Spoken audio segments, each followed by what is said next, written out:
teknologi ya, kita harus mengkonfirmasi seperti ini, takutnya nanti saya bicara sendiri, slide tidak tampil dan suara tidak jelas.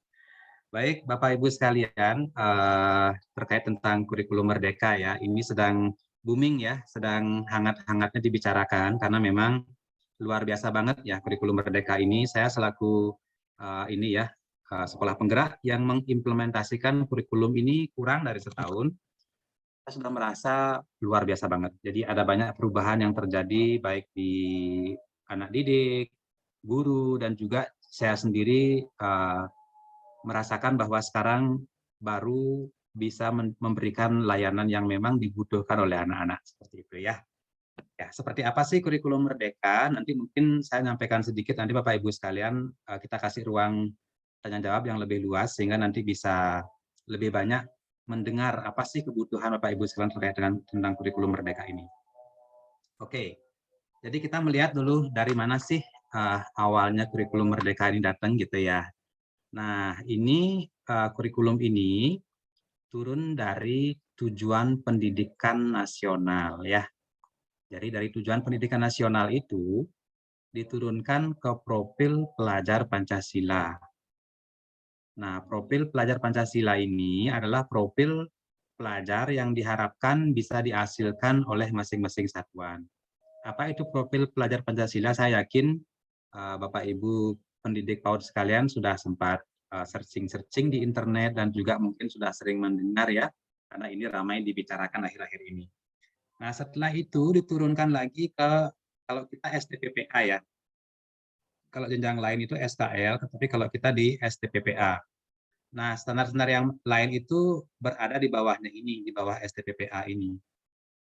Nah, kemudian pemerintah itu menetapkan struktur kurikulum, capaian pembelajaran, kemudian prinsip pembelajaran dan prinsip asesmen. Ini sudah disiapkan oleh pemerintah, ditetapkan oleh pemerintah ya. Jadi yang tiga ini, yang struktur kurikulum, capaian pembelajaran dan prinsip pembelajaran ini sudah ditetapkan oleh pemerintah. Kita itu bergerak di kurikulumnya. Kita itu di kurikulumnya ini bebas menyusun kurikulum sesuai dengan nanti karakteristik dan kebutuhan dari peserta didik kita. Nah, di sini letak kebebasan kemerdekaan kita ya. Selanjutnya, kurikulum merdeka itu mendidik itu sesuai dengan karakteristik dan kebutuhan anak. Nah, ini ya, di kurikulum merdeka itu kita mengajarnya itu disesuaikan dengan situasi dan kondisi sekolah kita, anak-anak kita. Kalau misalnya bagi Bapak Ibu sekalian yang ada di daerah Plage misalnya ya, misalnya di daerah Petang, teman-teman yang ada di daerah Kute. Ya, jadi karakteristik sekolah kita beda. Mungkin yang di Kuta dekat pantai ya, tapi kalau yang di daerah Plage gitu, daerah bagian utara Badung itu mungkin dekat dengan daerah pertanian, pegunungan seperti itu, sehingga kebutuhan anak didik kita, karakteristik sekolah kita beda. Nanti pembelajarannya diharapkan agar aktual ya, jadi dekat dengan situasi dan kondisi di lingkungan kita. Kemudian kurikulum merdeka ini fokus kepada materi esensial, yaitu materi esensial itu apa? Materi yang harus dikuasai oleh anak-anak, yaitu skill abad 21. Jadi bagaimana nanti kita fokus pada pengembangan agar anak-anak itu bisa berkomunikasi, berpikir kritis, berkolaborasi. Yang 4C itu teman-teman coba diingat-ingat lagi. Apa-apa itu skill abad 21, nanti bisa dicek lagi di internet ya. Itu bisa kita perdalam melalui kurikulum merdeka ini. Nah, kemudian struktur kurikulumnya lebih fleksibel dan sederhana. Kalau kurikulum merdeka ini itu sebenarnya cikal bakalnya adalah K13 ya, seperti yang teman-teman mungkin tahu. K13 itu kan disederhanakan menjadi kurikulum darurat ya. Nah, kurikulum darurat inilah disederhanakan lagi menjadi kurikulum merdeka. Apakah kurikulum merdeka ini kurikulum yang sangat-sangat sederhana? Mungkin dari sisi tampilannya sederhana, tapi dari segi prakteknya dia mendalam. Kurikulum merdeka ini lebih kepada menekankan kepada kedalaman materi, bukan kepada keluasan materi. dan menekankan kepada pelaksanaannya, bukan kepada administrasinya semata ya. Nah, di kurikulum Merdeka ini juga menekankan pada pengembangan soft skill dan karakter. Nah, pengembangan soft skill dan karakter ini nanti akan diberikan ruang itu di proyek penguatan profil pelajar Pancasila. Nanti kita akan bahas di belakang ya. Tapi kita mungkin singgung sedikit apa itu soft skill. Mungkin teman-teman sudah pada tahu ya. Soft skill itu, ini sifatnya mengulang ya. Soft skill itu lebih kepada bagaimana anak-anak itu bisa bekerja sama, bisa menghormati pendapat temannya, dia bisa meregulasi dirinya, dia bisa peka terhadap situasi dan kondisi. Nah, itu yang perlu kita kembangkan nanti di kurikulum Merdeka ini. Jadi tidak hanya bersifat kognitif saja, yang soft skill juga kita harus kembangkan. Nah, terus teman-teman mungkin sudah banyak yang berpikir ya, gimana format RPPH-nya, gimana RPPM-nya, terus prosemnya kayak apa, penilaiannya gimana, itu begitu kita mendengar kurikulum, kita langsung pasti pertanyaannya ke sana rata-rata ya. Banyak dari kita itu ingin tahu kayak apa sih RPPH-nya gitu. Nah, cuman kurikulum Merdeka ini letaknya bukan pada perubahan administrasi fokusnya ya, tapi pada perubahan paradigma. Bagaimana kita sekarang ini fokus kepada perubahan paradigma, perubahan cara pandang kita terhadap anak didik, terhadap pendidikan itu, dan bagaimana kita menjalankan pembelajaran itu dengan lebih bermakna dan berpihak kepada anak. Itu fokusnya. Terkait tentang format-format dan lain sebagainya itu sudah tidak ada yang baku. Teman-teman bisa menyusun sendiri sesuai dengan kebutuhan masing-masing. Kalau di awal mungkin teman-teman bingung dan lain sebagainya, bisa saja nanti mencari melihat contoh, tapi kalau saya harapkan tidak memakai contoh itu. Karena dari kementerian sendiri sudah selalu menegaskan agar kita tidak memberikan contoh terlalu banyak kepada ini ya, contoh-contoh gitu, sehingga nanti ditakutkan seluruh Indonesia kurikulumnya sama. Terus format RPPH-nya sama, RPPM-nya sama gitu mungkin ya. Walaupun nanti namanya RPPH sama RPPM ini sudah tidak ada lagi di kurikulum Merdeka. Nanti istilahnya beda, dia namanya modul ajar. Apakah cuma ganti istilah? Tapi memang modul ajar itu memang beda dia, beda. Tidak seperti RPPH dan RPPM. Ada lebih fleksibel dia ya, kalau modul ajar itu lebih fleksibel dia. Dari sisi waktu pelaksanaan, dari sisi perencanaan, bisa lebih fleksibel. Nah, ini ya, biar kita nggak gagal fokus di kurikulum Merdeka ini, jangan terlalu memikirkan tentang, aduh gimana administrasinya gitu.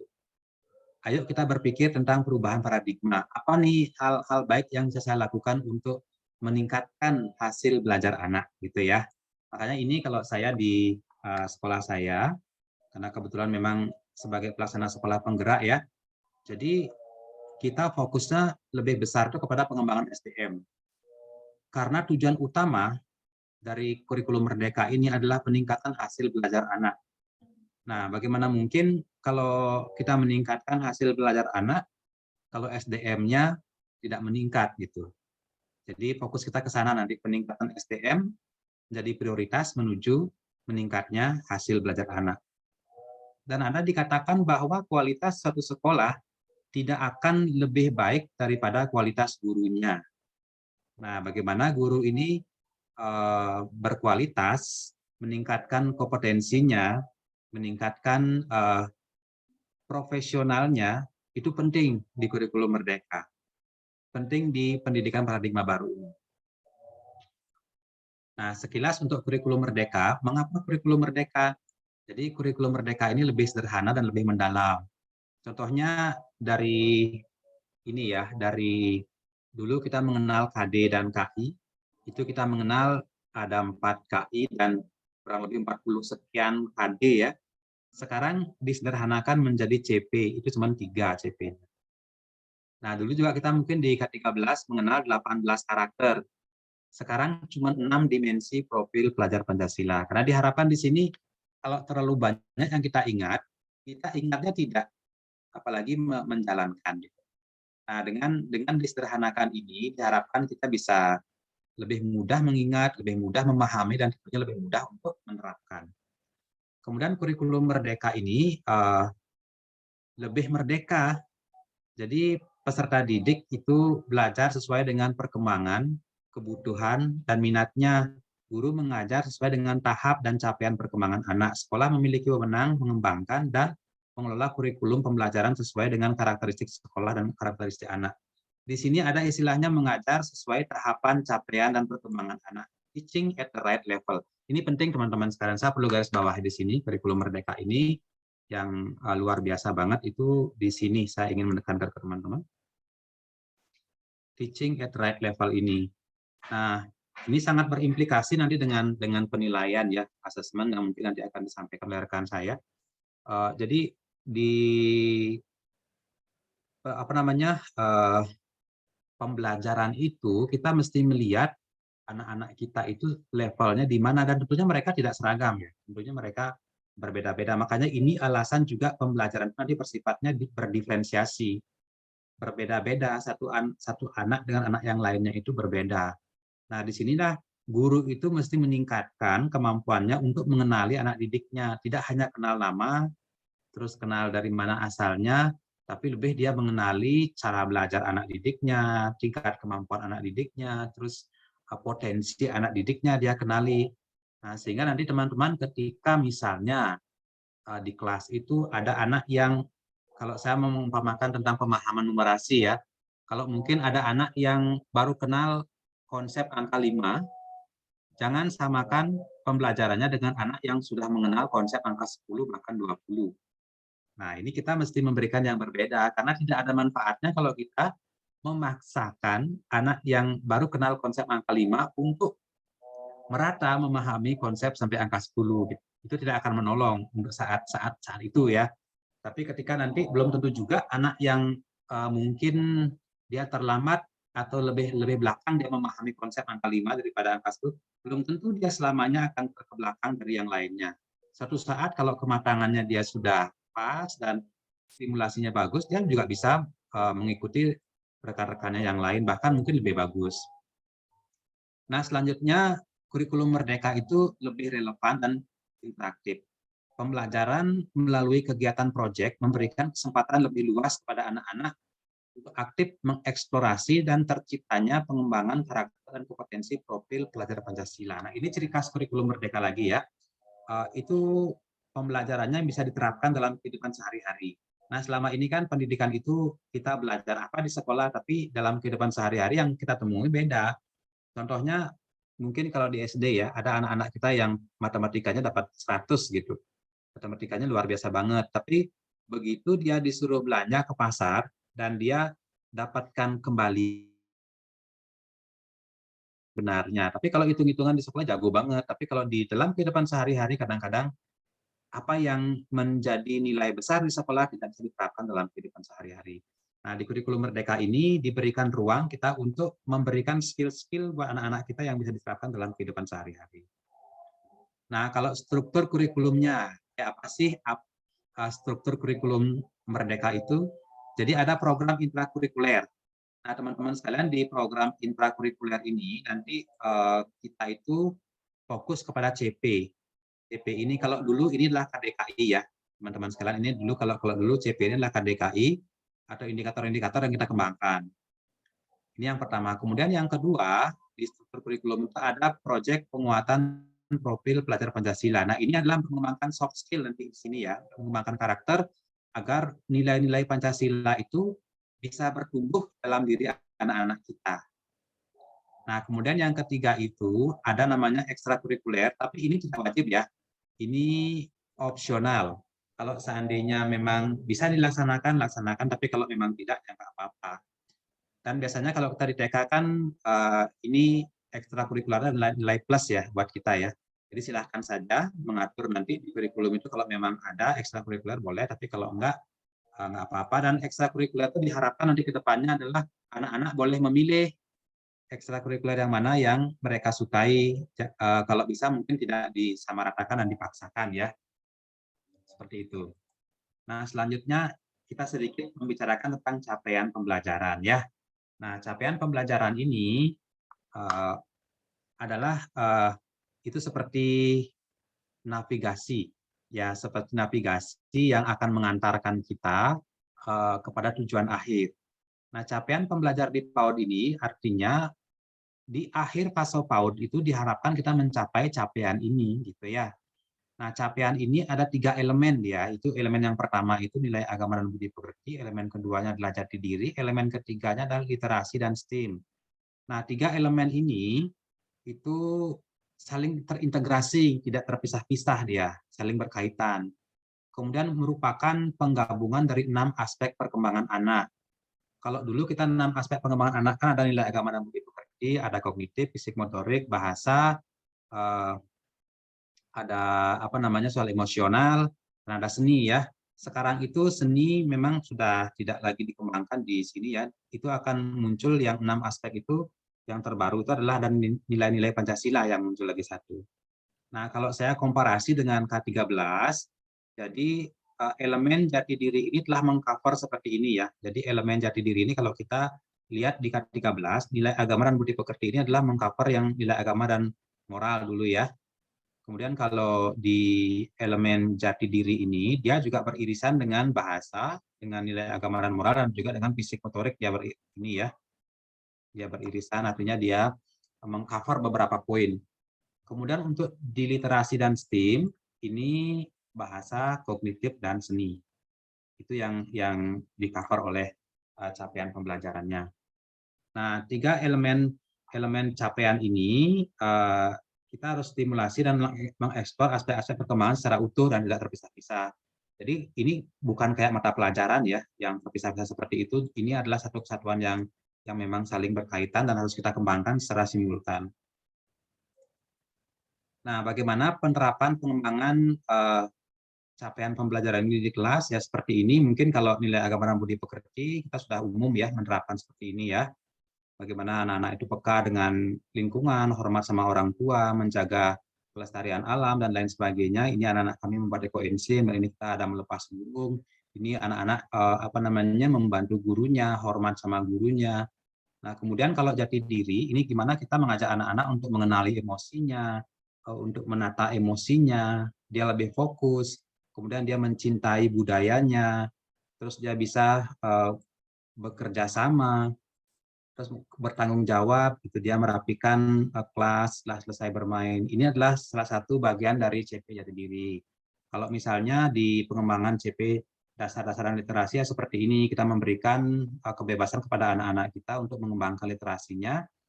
Ini salah satu anak-anak karya anak-anak kami ya ini ya. Ini saya sebenarnya di bagian atas ini saya bingung nih anak-anak saya kok membuat huruf-huruf yang nggak bisa dibaca. Ketika saya tanya ini apa, anak itu bilang ini adalah jalan huruf. Itu menurut saya ide yang out of the box. Jadi jalan huruf saya baru pernah dengar tuh dari ide mereka. Dan juga di sini mereka itu di belajar literasinya itu tidak di drill ya. Ini karena kebutuhan mereka sendiri, mereka yang membutuhkan bukan karena paksaan. Jadi beda. Kesan dia belajar itu menyenangkan dapat ya di sini anak-anak. Dan ini juga mereka berkembang imajinasinya. Jadi ini mereka di literasi dan STEAM ini mereka membuat sekolah istana ya. Sekolah istana ini katanya sekolah untuk orang kaya yang bayarnya 200 juta. Itu imajinasi mereka. Jadi untuk membuat sekolah ini layak dibayar 200 juta, ini berkembang ini. Jadi ada gapura yang bisa mendetek orang-orang yang tidak berniat tidak baik, terus juga sekolahnya isi kebun binatang, sekolahnya atapnya itu bisa buka dan bisa tutup sehingga kelasnya itu katanya enak dan nyaman gitu ya. Jadi itu imajinasi mereka yang muncul dari pembelajaran literasi dan STEAM. Ini juga ada apa namanya kegiatan anak-anak yang membuat kemah versi mereka ya. Jadi mereka itu tidak hanya membuat kemah tapi dihiasi dengan lampu-lampu yang nyala-nyala seperti itu dan mereka bahkan bisa lengkap membuat sampai ke api unggunnya mereka bisa buat di sana. Nah, kita juga di kurikulum Merdeka ini juga ada namanya istilahnya pembelajaran berbasis buku. Selama ini secara umum mungkin banyak pendidik yang ketika mengajar menyampaikan cerita kepada anak-anak itu cerita ya tinggal cerita lepas dengan kegiatan pembelajaran. Tapi sekarang ini di kurikulum Merdeka cerita itu menjadi pemantik untuk kegiatan pembelajaran. Ini salah satu yang dilakukan oleh guru kami ya, bercerita tentang pelukis istimewa, dan ini hasil karya anak-anak. Jadi guru-guru kami itu memakai beberapa buku yang ada di literasi cloud sebagai pemantik ide ketika mereka melaksanakan pembelajaran yang berbasis buku. Nah, kemudian ciri khas dari kurikulum Merdeka itu ada proyek penguatan profil pelajar Pancasila. Jadi ini dikembangkan banget untuk soft skill anak-anak kita. Nah, di proyek P5 ini, ya, jadi proyek penguatan profil pelajar Pancasila ini disingkat dengan P5 ya. P5 ini minimal dilaksanakan 2 kali dalam setahun untuk memperingati hari-hari besar, hari-hari perayaan tradisional, perayaan agama, itu bisa kita kaitkan ya untuk pelaksanaan proyek penguatan Pancasila atau P5 ini. Dan pemerintah itu sudah menyiapkan 4 tema besar. 4 tema besar ini khusus untuk P5, bukan untuk yang intrakurikuler. Kalau intrakurikuler silakan bebas, itu kita menentukan topik dan tema ke anak-anak. Tidak harus memakai 11 tema yang sering dipakai kemarin oleh teman-teman ya. Kita harus segera move on dengan topik. Jadi tema itu agak luas ya, kita cari topik-topik yang lebih spesifik, lebih sempit gitu ya, sehingga anak-anak kita bisa lebih mendalam belajarnya. Nah, 4 tema besar untuk P5 itu ada Aku Sayang Bumi, Aku Cinta Indonesia, Bermain dan Bekerja Sama, serta Imajinasiku. Nah, ini 4 topik ini sudah ditetapkan oleh pemerintah. Itu Bapak Ibu sekalian boleh memilih minimal 2 ya, minimal dua tema, 2 kegiatan dalam 1 tahun gitu. Nah, ini contoh proyek yang sempat saya lakukan di sekolah kami. Ini salah satunya ya, proyek budaya yang saya tayangkan secara hybrid itu ke seluruh Indonesia, dan sampai ketika kami menayangkan ini, seminggu berikutnya kami dapat kunjungan dari Kalimantan, dari sekolah penggerak di Kalimantan, karena mereka ingin melihat seperti apa sih caranya mendidik anak-anak dalam waktu singkat itu bisa menampilkan proyek budaya seperti ini. Dan ini juga proyek buku yang sedang berjalan, mungkin nanti rekan saya, guru saya akan menyampaikan proyek ini ke teman-teman sekalian. Ini berawal dari cerita yang dikarang oleh guru, terus anak-anak meneruskan ceritanya, sehingga sekarang mereka itu getol membuat buku. Jadi ini membuat buku ini adalah bagian dari literasi juga. Jadi anak-anak tidak dipaksa untuk celisun, tapi menstimulasi anak untuk mencintai buku. Jadi ini anak-anak kami yang sudah menjadi penulis buku versi mereka. Ada buku yang memang dibantu oleh gurunya untuk digitalisasikan menggunakan Canva dan juga Book Creator. Juga ada buku-buku yang mereka buat sendiri secara manual, yang tanpa tulisan juga ada, yang cuma gambar-gambar saja. Juga ada buku-buku yang sudah lengkap dengan tulisan. Itulah pembelajaran yang berdiferensiasi sesuai dengan levelnya anak-anak. Nah, ini proyek makanan. Jadi anak-anak menentukan makanan apa yang mereka mau buat, terus diajak ke supermarket berbelanja, memilih bahan-bahan yang diperlukan, kemudian mereka memasak, terus mereka berbagi. Dan ini proyek ini saya juga kaget ya sama anak-anak TKA ini, mereka punya inisiatif ini, mereka membuat mie goreng sehat ya, mie goreng sehat. Jadi dengan begini anak-anak ternyata jadi suka sama sayur. Dari sini mereka tidak hanya memasak, mereka sampai makan dan sampai cuci piring pun mereka lakukan. Nah, ini slide terakhir saya ya. Jadi anak PAUD sedang membentuk pola pikir, teman-teman sekalian. Jadi tugas kita adalah memberi pengalaman pembelajaran yang menyenangkan agar anak-anak senang belajar. Karena ketika sesuatu yang menyenangkan, itu di otak kita akan memproduksi endorfin. Nah, endorfin ini membuat ketagihan. Bayangkan teman-teman kalau kita di PAUD benar memberikan pembelajaran yang menyenangkan, yang membuat mereka ketagihan, jadi mereka akan ketagihan belajar. Betapa luar biasanya nanti kalau anak-anak kita bisa ketagihan belajar. Jadi pendidikan itu bukan sekedar untuk mencari penghidupan, tapi pendidikan itu adalah untuk menjalani seluruh kehidupan. Teman-teman, fokus kita adalah untuk menolong anak-anak kita biar bisa menjalani kehidupnya dengan bahagia. Bukan semata-mata dia siap masuk SD, bukan semata-mata nanti dia mendapatkan pekerjaan yang bagus, tapi lebih kepada bagaimana dia bisa menjalani hidupnya dengan baik. Nah, demikian yang dapat saya sampaikan. Jadi saya tutup dengan pantun ya. Kemarin hujan lebat, saya pulang naik taksi. Kepada seluruh hadirin yang hebat, saya ucapkan terima kasih. Ya, demikian Bunda Arika yang dapat saya sampaikan. Mudah-mudahan bisa memberikan sedikit gambaran ya, dan mudah-mudahan saya tidak lewat waktunya. Waktu saya kembalikan kepada Bunda Arika. Terima kasih banyak. Saya Sinta bentuk Prama Santi. Om, Santi, Santi, Santi, Om. Wassalamualaikum warahmatullahi wabarakatuh. Salam sejahtera untuk kita semua. Salam Namo Buddhaya. Terima kasih. Oke, terima kasih banyak untuk narasumber hebat kita. Baik, Bapak Wayan Wijania, saya akan lanjut dulu ke narasumber yang kedua. Setelah itu baru kita akan buka sesi tanya jawab. Untuk para peserta yang ada di ruangan ini, mohon bersabar apabila banyak ada pertanyaan, nanti bisa kita garap di akhir. Oke, baik. Selanjutnya ada pun narasumber kedua kita yang bernama Ibu Niketut Sunarti, SPDH, SPD. Profil pribadi beliau, beliau S1 jurusan Pendidikan Anak Usia Dini Universitas Terbuka, lalu S1 jurusan Pendidikan Agama Hindu IHDN Denpasar. Beliau juga tenaga pendidik di PAUD Sai Prema Kumara dari 2004 hingga kini.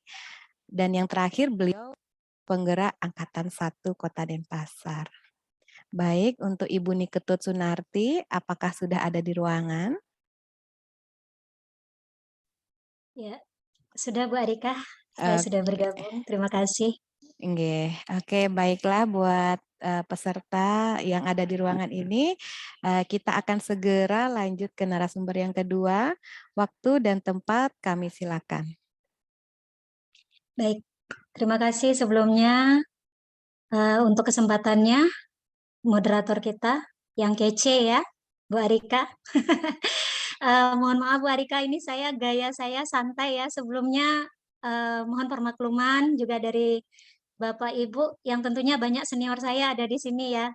Tapi maafkan gaya saya sedikit milenial, sedikit santai gitu. Karena kalau saya terlalu tegang nanti saya lupa apa yang saya mau bilang ya.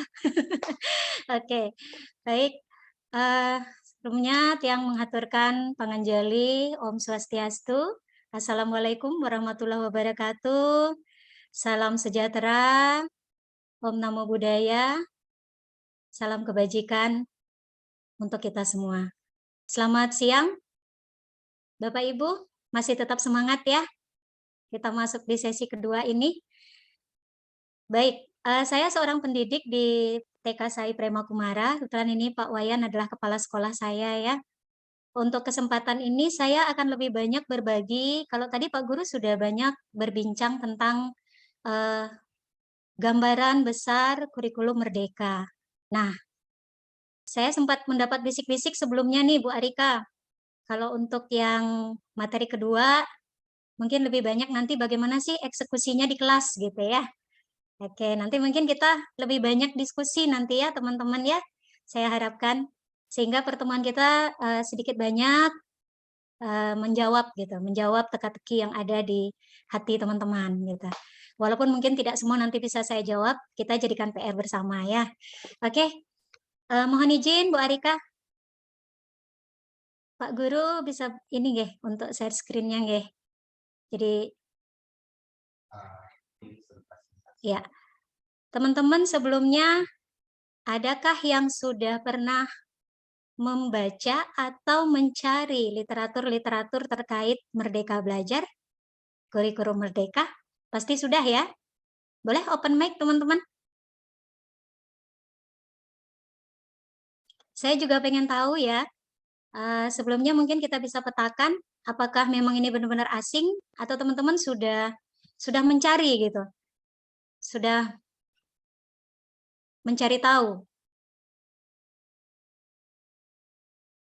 Mungkin bisa ada yang merespon ya teman-teman?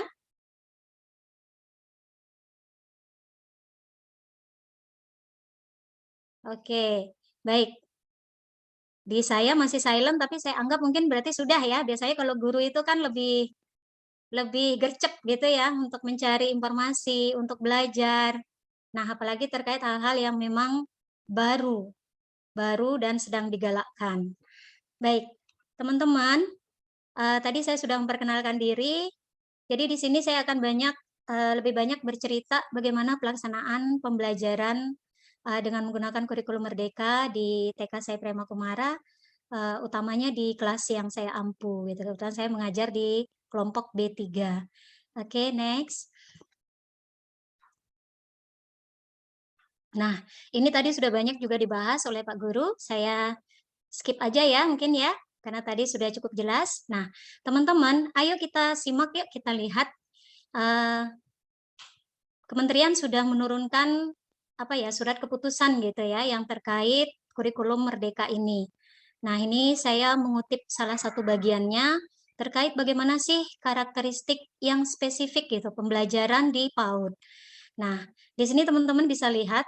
Jadi, walaupun dulu mungkin kita memang sudah melakukan ya, kita sudah tahu. Tapi di sini ada penekanan-penekanan kembali. Jadi bagaimana pembelajaran itu memang mendukung kesejahteraan anak. Kemudian ada menghargai, mendorong rasa ingin tahu ya, curiosity. Kemudian ada kesesuaian dengan usia, tahap perkembangan. Kalau tadi Pak Guru juga sempat menyebut teaching at the right level ya. Nah, jadi perkembangan dari masing-masing anak itu berbeda-beda. Latar belakang mereka juga berbeda, sehingga nanti akan bisa memunculkan pembelajaran yang berdiferensiasi.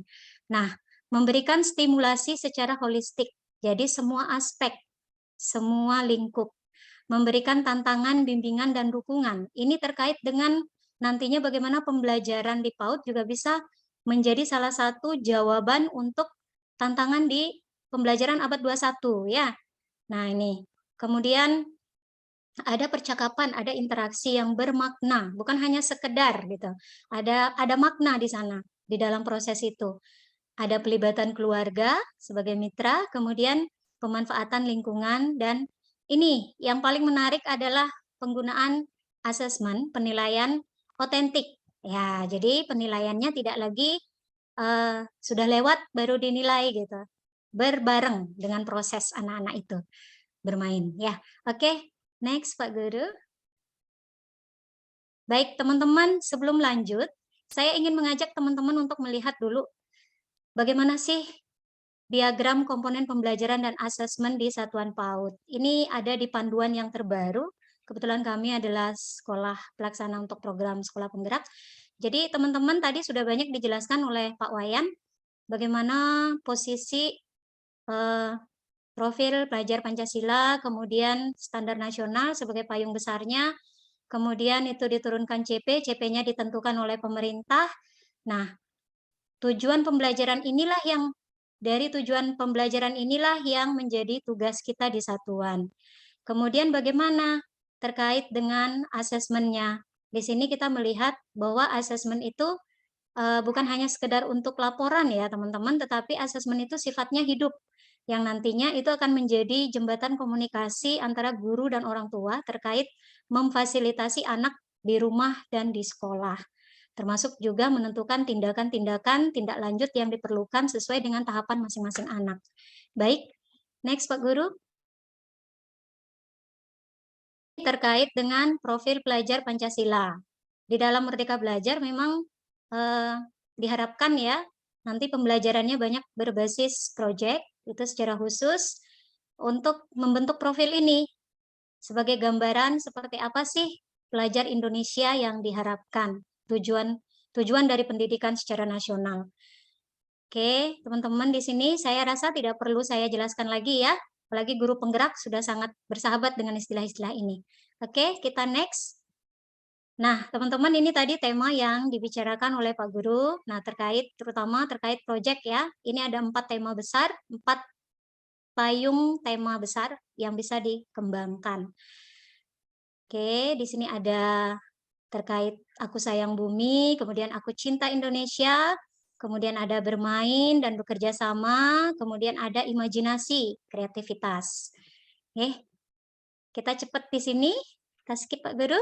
Nah, apa yang diharapkan teman-teman secara umum, di sini saya berbicara secara umum ya, gambaran besarnya diharapkan walaupun di PAUD tantangannya bagaimana kita bisa mengarah nantinya membentuk spirit pelajar sepanjang hayat ya, yang memiliki kompetensi, memiliki karakter dan perilaku sesuai dengan nilai-nilai Pancasila. Kemudian nantinya diharapkan anak-anak kita siap menjadi warga negara yang demokratis dan mampu menjawab tantangan untuk tetap produktif di abad 21. Nah, kesempatan kepada peserta didik, nah ini penting, di dalam proses pembelajaran kita memberi kesempatan yang luas, anak-anak mengalami langsung, membentuk langsung, dan mengasosiasikan pengetahuannya. Itu dikaitkan dengan pengalaman yang real tentunya. Ya, kita next Pak Guru. Nah, teman-teman, di sini saya ingin berbagi bagaimana nanti guru memfasilitasi pembelajaran. Walaupun ini sebenarnya secara khusus ini dipakai untuk alur dari pembelajaran berbasis proyek ya, proyek profil pelajar Pancasila. Tetapi secara kalau kami gitu ya, secara keseharian alur ini hampir semua kita lakukan di dalam pembelajaran anak-anak, walaupun itu di luar konteksnya proyek penguatan profil pelajar Pancasila. Nah, ini ada tahap awalnya, kemudian pengembangan, ada penyimpulan. Semoga bisa terbaca jelas ya, Bunda Rika. Ya, ya. Saya tidak jelaskan lagi satu-satu ya, karena kita akan eksekusi nanti langsung di penerapannya di kelas. Oke, kita next. Nah, teman-teman, saya masuk nih, kita bagaimana memfasilitasi pembelajaran di kelas. Ini kebetulan adalah kelas saya sendiri. Saya memakai dokumen saya biar saya enak untuk menceritakan. Jadi di awal, guru mulai dengan memantik ide dan menginspirasi ya. Menginspirasi ini ada banyak cara teman-teman, bisa berbasis buku, bisa melalui video, bisa juga dengan apa namanya outing ya, dengan langsung turun gitu ke lapangan, entah itu ke lingkungan sekitar atau mungkin pemanfaatan aset-aset yang ada di sekitar sekolah bisa. Nah, setelah itu kita akan mengajak murid kita untuk berdiskusi. Jadi dari kita memantik ide, proses memantik ide ini, kita akan dengarkan. Di sini kita mulai melibatkan anak-anak. Kita ajak mereka mengobservasi, kemudian dari sana mereka akan berceloteh ya. Kita catat, kita observe apa saja kira-kira celotehan anak-anak kita. Kemudian apa yang menjadi catatan ingin diketahui oleh anak-anak. Biasanya anak-anak banyak nanya, Bu Guru ini kok bisa begini, kok bisa sampahnya di situ, gitu ya. Kok sungainya jadi banyak sampah gitu. Nah, itu akan menjadi catatan awal bagi guru untuk nanti memfasilitasi topik bermain anak-anak. Nah, setelah guru memiliki catatan-catatan, itu kita tindak lanjuti lagi bersama anak-anak untuk mempetakan. Kita mengumpulkan gitu ya, mengumpulkan dari kegiatan inspirasi itu apa kira-kira topik main yang akan dilakukan oleh anak-anak kita. Nah, di sini mungkin sedikit perbedaannya ya teman-teman, yang agak mendasar. Kalau dulu mungkin gurunya yang sibuk ya menentukan akan bermain apa anak-anak kita hari ini gitu ya. Kalau sekarang kita anak-anak yang akan memanajemen kegiatan bermain mereka, termasuk menentukan topik bermain mereka. Oke. Nah, ini adalah dokumen ketika saya mengajak murid saya membaca buku apa namanya, memantik menginspirasi mereka melalui buku cerita online. Ada juga melalui video, ini ketika Zoom. Oke, kita next. Nah, dari proses diskusi tadi, kita kumpulkan teman-teman. Kita kumpulkan sampai menjadi sebuah mapping ya, mapping hasil diskusi bersama anak-anak. Kalau yang tadi itu salah satunya ada tentang budaya, ini yang dulu pernah kita lakukan. Jadi dari celoteh anak-anak, dari ide mereka, dari rasa ingin tahu mereka, terkumpullah seperti ini ide bermainnya, yang memang akan mereka lakukan gitu, mereka sepakati. Kalau yang ini adalah ketika guru selesai menginspirasi, kemudian kita mengumpulkan ide, mereka sepakat untuk membuat buku cerita gitu, yang sekarang sedang berjalan proyeknya. Mereka membuat buku cerita mereka sendiri. Baik, kita lanjut slide berikutnya. Nah, ini teman-teman, pada waktu pengumpulan ide itu sebenarnya literasi STEAM itu ya, yang CP3 itu sudah berjalan. Dalam proses ini sudah bisa kita mengembangkan. Termasuk salah satunya ketika anak-anak berminat. Ini benar-benar tanpa paksaan ya, Bapak Ibu. Anak saya ketika kita ajak diskusi, dia tertarik. Guru, aku mau tulis yang ininya. Saya mau tulis salah satu nama binatang yang saya suka di dalam mapping itu. Ya, di dalam mapping kesepakatan. Nah, akhirnya seperti inilah mappingnya ya. Jadi ada juga di situ coretan-coretan dari anak saya. Oke, dan ini menyenangkan banget untuk mereka gitu ya. Menyenangkan sekali. Dan ada bahkan anak yang termotivasi, temennya udah bisa nulis, aku pengen gitu. Sebelumnya di rumah diajak oleh orang tua, ogah gitu ya, enggak mau anaknya. Tapi ketika kita dengan pola seperti ini, tanpa kita paksa, itu anak-anak tidak merasa di-drill. Gitu. Oke, kita next. Nah, teman-teman, ini sedikit gambaran bagaimana kegiatan awal ya.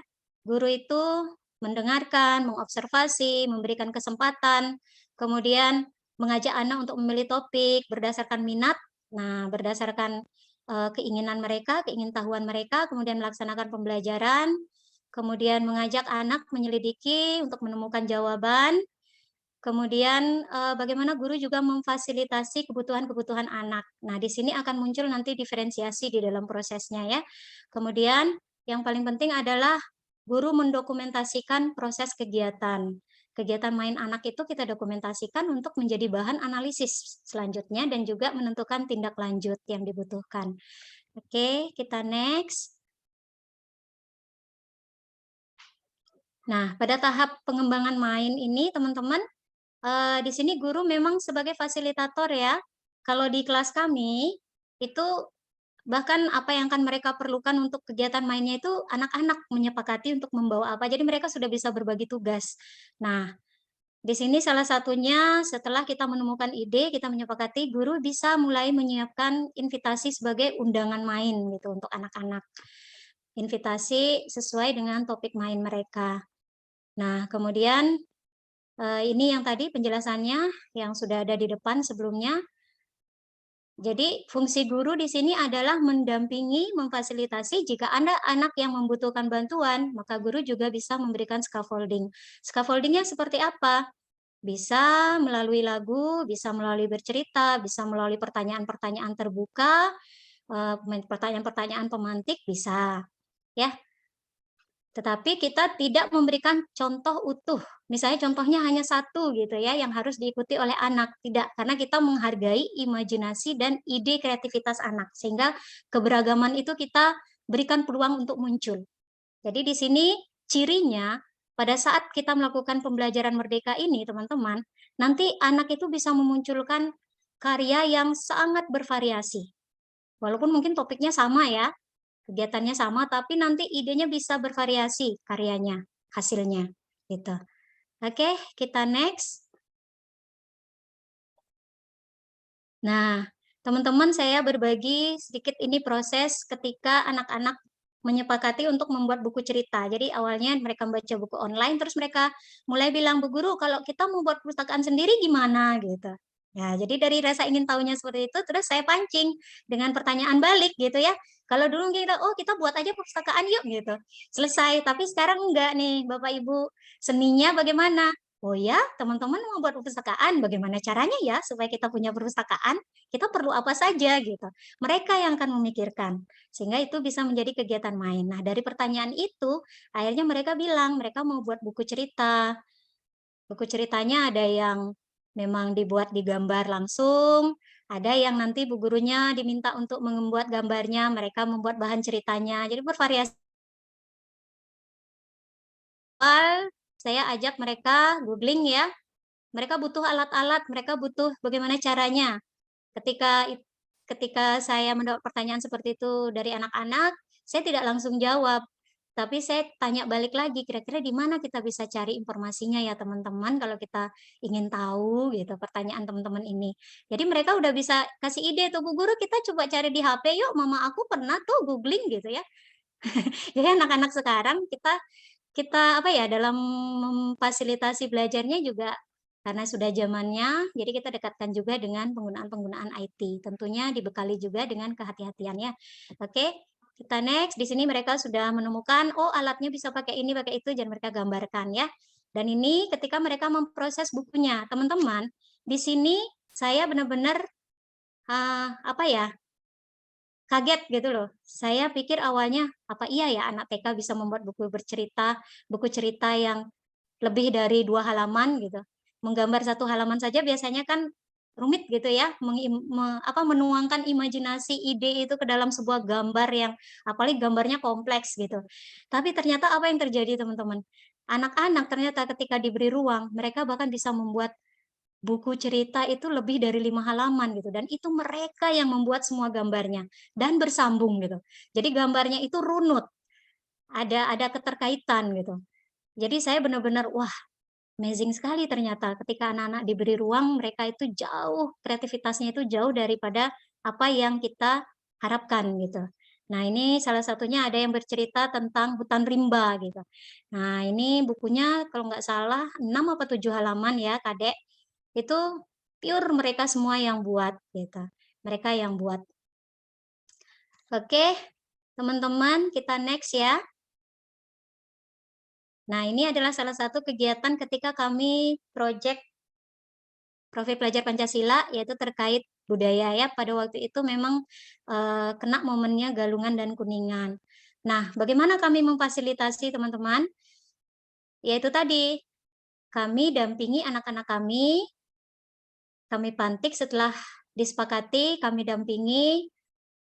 Di dalam prosesnya, ini ada banyak yang muncul ya. Jadi bagaimana anak itu berusaha dia memecahkan masalahnya ketika mereka menemukan kesulitan. Jadi kalau dulu mungkin kita agak kurang sabar nih. Aduh, gini loh caranya, Dek, gitu. Ini nih, coba gini dicemikan gitu ya. Tapi kalau di dalam pembelajaran sekarang, itu kita beri peluang anak-anak untuk menuntaskan permasalahan yang mereka hadapi. Fungsi kita di sana adalah memberikan scaffolding yang sesuai kebutuhan mereka ya. Nah, tapi tidak kita yang menyelesaikan gitu. Ketika mereka berusaha mengikat agar diem, gimana caranya? Ya, jadi kita berikan peluang dia mencoba.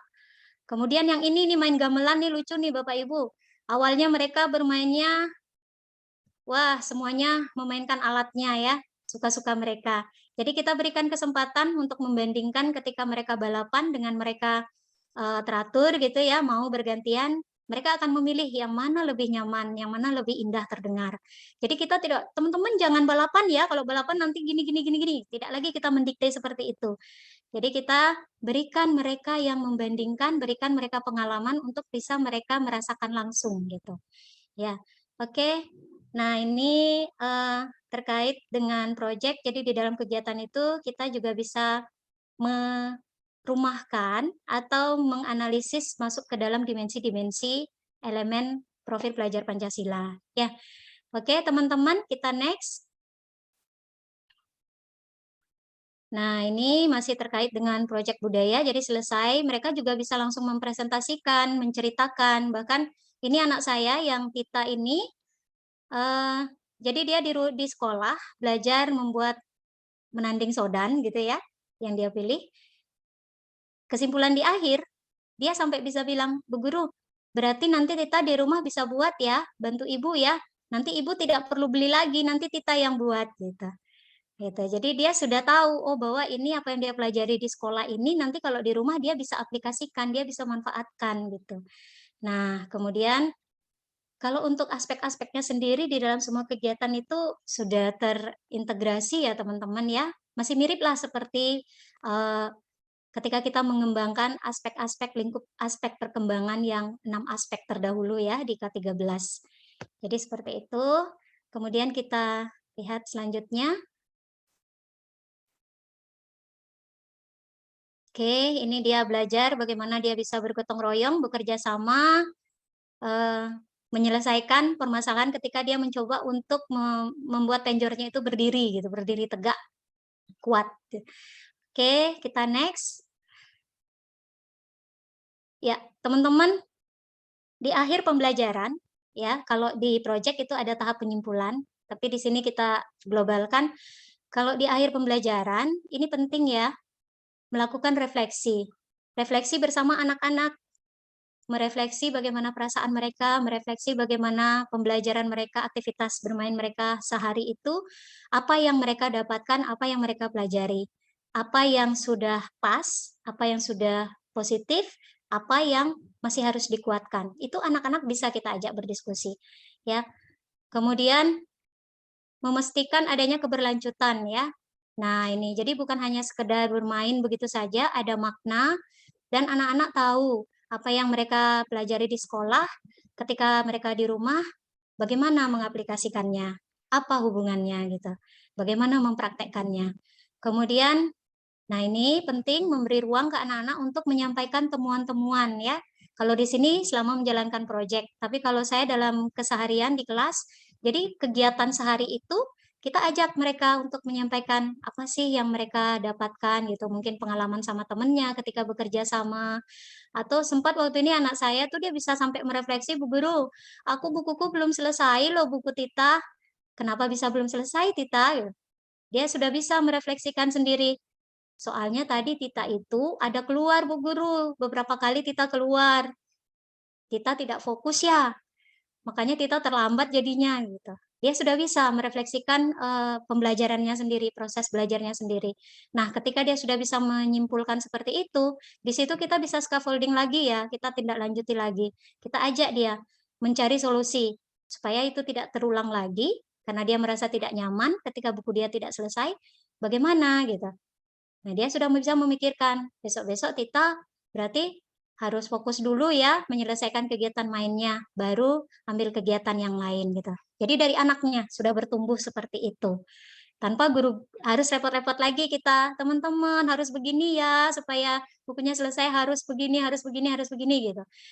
Jadi inilah ruang merdeka bagi anak-anak untuk membangun proses belajarnya, memanajemen belajarnya, bahkan mereka bisa menentukan juga, kita ajak menentukan hasil belajar mereka nanti mereka arahnya maunya apa gitu, goal belajarnya apa.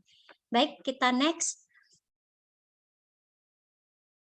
Nah, teman-teman di dalam tahap penyimpulan ini saya pertegas lagi, jadi guru dan anak melakukan refleksi, kemudian bagaimana menerapkan pengetahuan yang diperoleh dalam kehidupan nyata, kemudian temuan dan pengalaman belajar. Jadi kita bingkai lagi, semua proses bermain itu kita bingkai, kita isi, kita kuatkan lagi maknanya, sehingga anak-anak tidak hanya sekedar senang, tetapi mereka tahu ada value, ada nilai-nilai yang bisa mereka terapkan dalam kehidupan.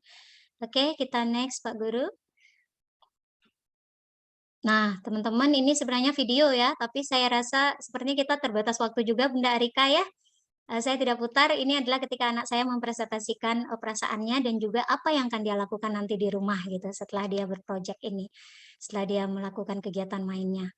Oke, kita next dulu deh Pak Guru, videonya tidak kita simak. Ini juga sama, mereka mempresentasikan, menceritakan karya, itu mereka membuat penjor bersama teman-temannya ya. Nah, setelah itu gurunya mengajak mereka untuk mempresentasikan dan apa istilahnya membingkai kembali apa-apa saja pengalaman main yang mereka dapatkan. Jadi ada di sini juga kita masuk ya untuk penguatan karakter, nilai-nilai karakter di sini. Oke, kita next Pak Guru. Teman-teman, ini yang paling penting. Guru selama proses anak bermain, kita juga tetap mendokumentasikan ya. Kita mendokumentasikan proses anak-anak kita. Kalau di sini saya cantumkan salah satu cara saya dalam mensiasati asesmen otentik ini dengan menggunakan Google Chat. Jadi saat itu saya foto, karyanya saya foto, prosesnya saya foto, kemudian saya berikan catatan-catatan.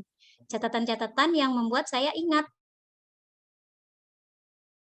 Jadi baik itu kata-kata langsung dari anaknya, bagaimana guru memantik, kemudian apalagi yang dikembangkan itu semua muncul di sana. Atau mungkin kadang ini ya, anak-anak TK kan tidak semua komunikatif ya, ketika ditanya, apalagi ketika bermain, ditanya mereka diam, it's okay Bapak Ibu, jangan dipermasalahkan ya, mungkin saja anak kita saat itu memang dia sedang fokus gitu, untuk mengembangkan ide mainnya. Jadi dia perlu ruang, kita hargai. Yang kita lakukan saat itu adalah kita dokumentasikan, kita foto, kita kumpulkan. Nanti di akhir setelah jadi, kita coba lagi untuk konfirmasi ke anaknya. Gitu. Nah, kemudian di sini untuk asesmen sendiri, teman-teman, bentuknya tidak banyak berbeda ya dari sebelum-sebelumnya, dari praktek kita sebelumnya. Itu teman-teman bisa menggunakan instrumen yang memang sesuai kebutuhan di satuan. Kalau saya sendiri di kelas itu saya menggunakan asesmen foto berseri, kemudian juga ada anekdot gitu ya. Jadi kadang ada momennya mungkin tidak sempat terfoto, tapi kita ingat kejadiannya, kita catat di anekdot. Nah, dari catatan otentik ini, barulah kita akan kembangkan ke analisis untuk nanti kita akan merumahkan ke masing-masing tujuan pembelajaran dan CP. Sebelum nanti akan kita laporkan, kita analisis lebih jauh lagi untuk kita membuat laporan akhir. capaian perkembangan anak didik kita di rapot ya. Oke, mungkin itu gambaran dulu dari saya. Mohon maaf Bu Arika, banyak sekali yang ingin diceritakan tapi kita terbatas waktu ya. Oke, kita next ya Pak Guru. Ya, Bapak Ibu saya ingin berbagi sedikit dari proses yang sudah kami lalui di TK kami. Itu ada tantangan juga loh, apalagi kita namanya melakukan perubahan ya. Jadi yang ternyata tantangan yang banyak itu kemarin setelah saya kumpulkan itu muncul dari guru. Tantangan terbanyak muncul dari guru. Kenapa? Iya, karena ini di Merdeka Belajar ini, yang pertama harus berubah paradigmanya adalah guru. Sasarannya adalah guru, barulah kita bisa melakukan perubahan ke anak didik, ya. Nah, makanya di sini kemarin banyak, aduh gimana ya untuk pertanyaan pemantik gitu. Pertanyaan-pertanyaan pemantik untuk men-scaffolding, untuk mendampingi, memfasilitasi. Kok kayaknya saya kehabisan pertanyaan gitu. Apalagi yang ditanyain gitu. Kalau karyanya seperti ini, bagaimana lagi nih nanyanya untuk mengembangkan ide anaknya gitu ya. Nah, jadi itu tantangan. Itu tantangan dari gurunya. Bagaimana mengembangkan pertanyaan-pertanyaan pemantik yang memang bisa memicu ide-ide anak itu jauh lebih berkembang. Jadi bukan hanya responnya nanti antara iya dan tidak, atau hanya satu gitu ya, tertutup sifatnya. Benar-benar misalnya, kalau Bapak Ibu kan tentu udah familiar ya pertanyaan pemantik ini ya. Jadi pertanyaan yang memang bisa memancing anak-anak itu untuk ke tingkat hots-nya bisa lebih berkembang gitu.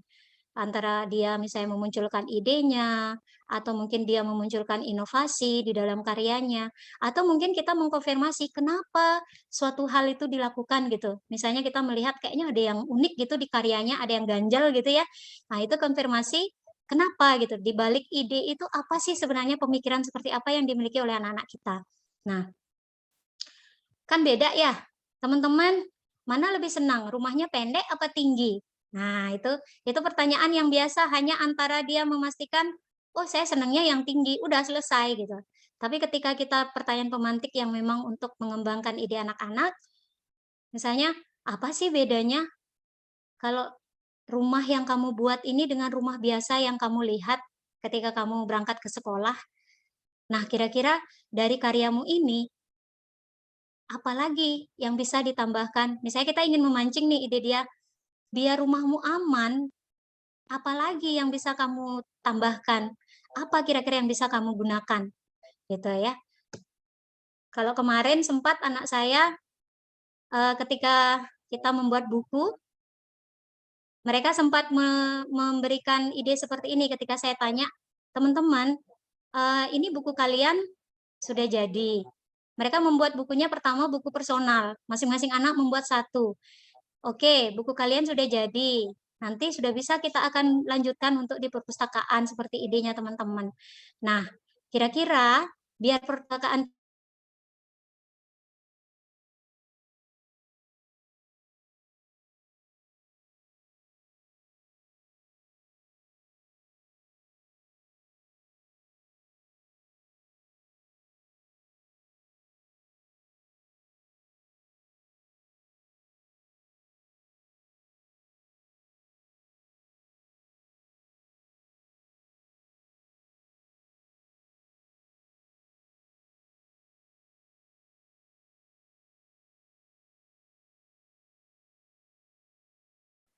Halo, Ibu Sunarti?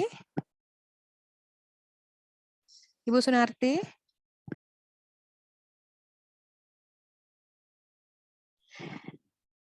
Oke, baiklah. Sepertinya narasumber kita sedang kehilangan sinyal. Sambil kita menunggu,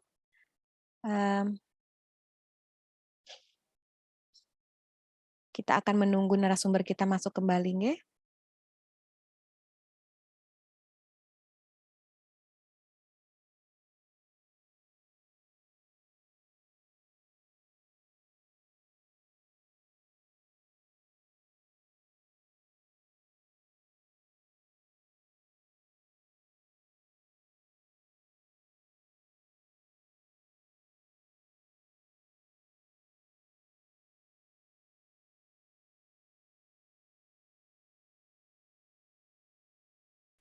Oke, baik, mohon Ibu. maaf, Rika sepertinya terpental ya.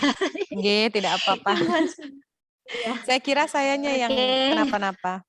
Oke, silakan Iya, Ibu saya juga dilanjutkan kaget. kembali. Iya. Iya, ini sepertinya Pak Wayan juga terpental ya.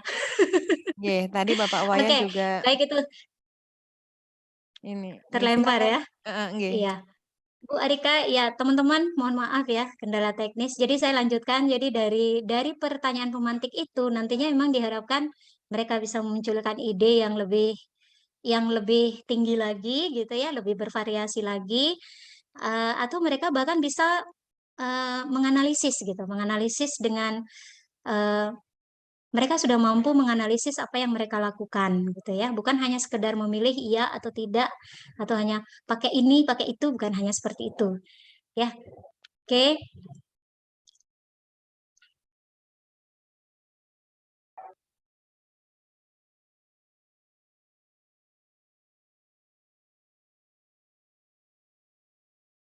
Ya.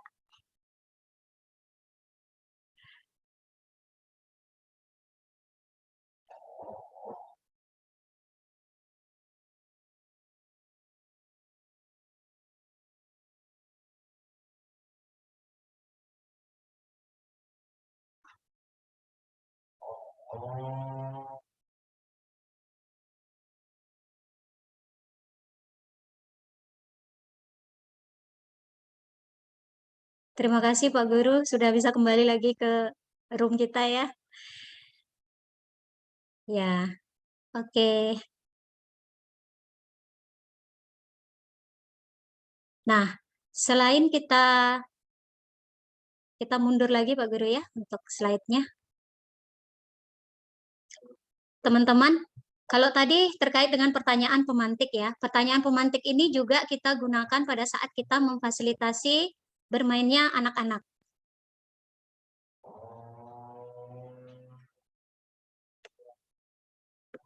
Ya, termasuk mereka mengembangkan ide mainnya atau bahkan juga untuk mencari solusi gitu, mencari solusi. Jadi ketika mereka bermain tentu ada kendala-kendala, ada tantangan-tantangan. Nah, pertanyaan pemantik ini itulah fungsinya.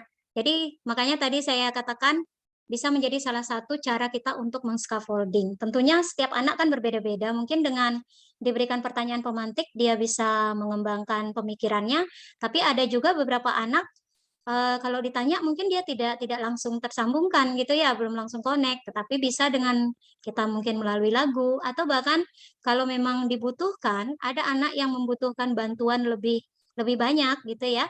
Kita bisa bermain bersama dia di sebelahnya gitu. Jadi kita pura-puranya main, Bu Guru mau buat ini, mau gini, bisa gitu. Jadi kita kayak kayak bermain peran juga gitu pada saat men-scaffolding anak-anak kita. Nah, yang paling inti adalah apa? Eh, jangan sampai ya kita berusaha meminimalisir, menseragamkan kegiatan main anak. Nah, kemudian tantangan yang kedua nih, Bapak Ibu, saya sendiri merasakan bagaimana kita harus berupaya sabar, ya, menahan diri, jangan buru-buru ngasih, bersabar, memberi mereka ruang untuk mencoba sampai mereka bisa menemukan cara dalam proses belajar mereka, dalam proses bermain mereka. Yang bisa kita berikan saat kita mendampingi di sini, bagaimana caranya kalau anaknya kesulitan, Bu? Ya itu, kita lakukan scaffolding, tetapi kita tidak memberikan contoh, apalagi kita yang menuntaskan. Ya, berikan dia ruang, berikan dia ruang. Atau solusi lainnya, di sini bisa menjadi proses mereka memberikan ruang mereka, mengedukasi mereka, bagaimana apa yang bisa mereka lakukan ketika mereka memerlukan bantuan. Nah, ini. Jadi bukan hanya sekedar kayak misalnya anak saya tadi masang tamyang gitu ya. Bukan hanya sekedar goalnya dia bisa masang tamyang, tapi ketika dia kesulitan, di situ kita bisa masuk untuk mengedukasi. Ketika kamu ini adalah soft skill ya dalam kehidupan. Apa sih yang bisa kamu lakukan ketika kamu membutuhkan bantuan? Di mana kamu bisa mendapatkan bantuan? Bagaimana caranya agar kamu bisa mendapatkan bantuan gitu. Jadi seperti itu.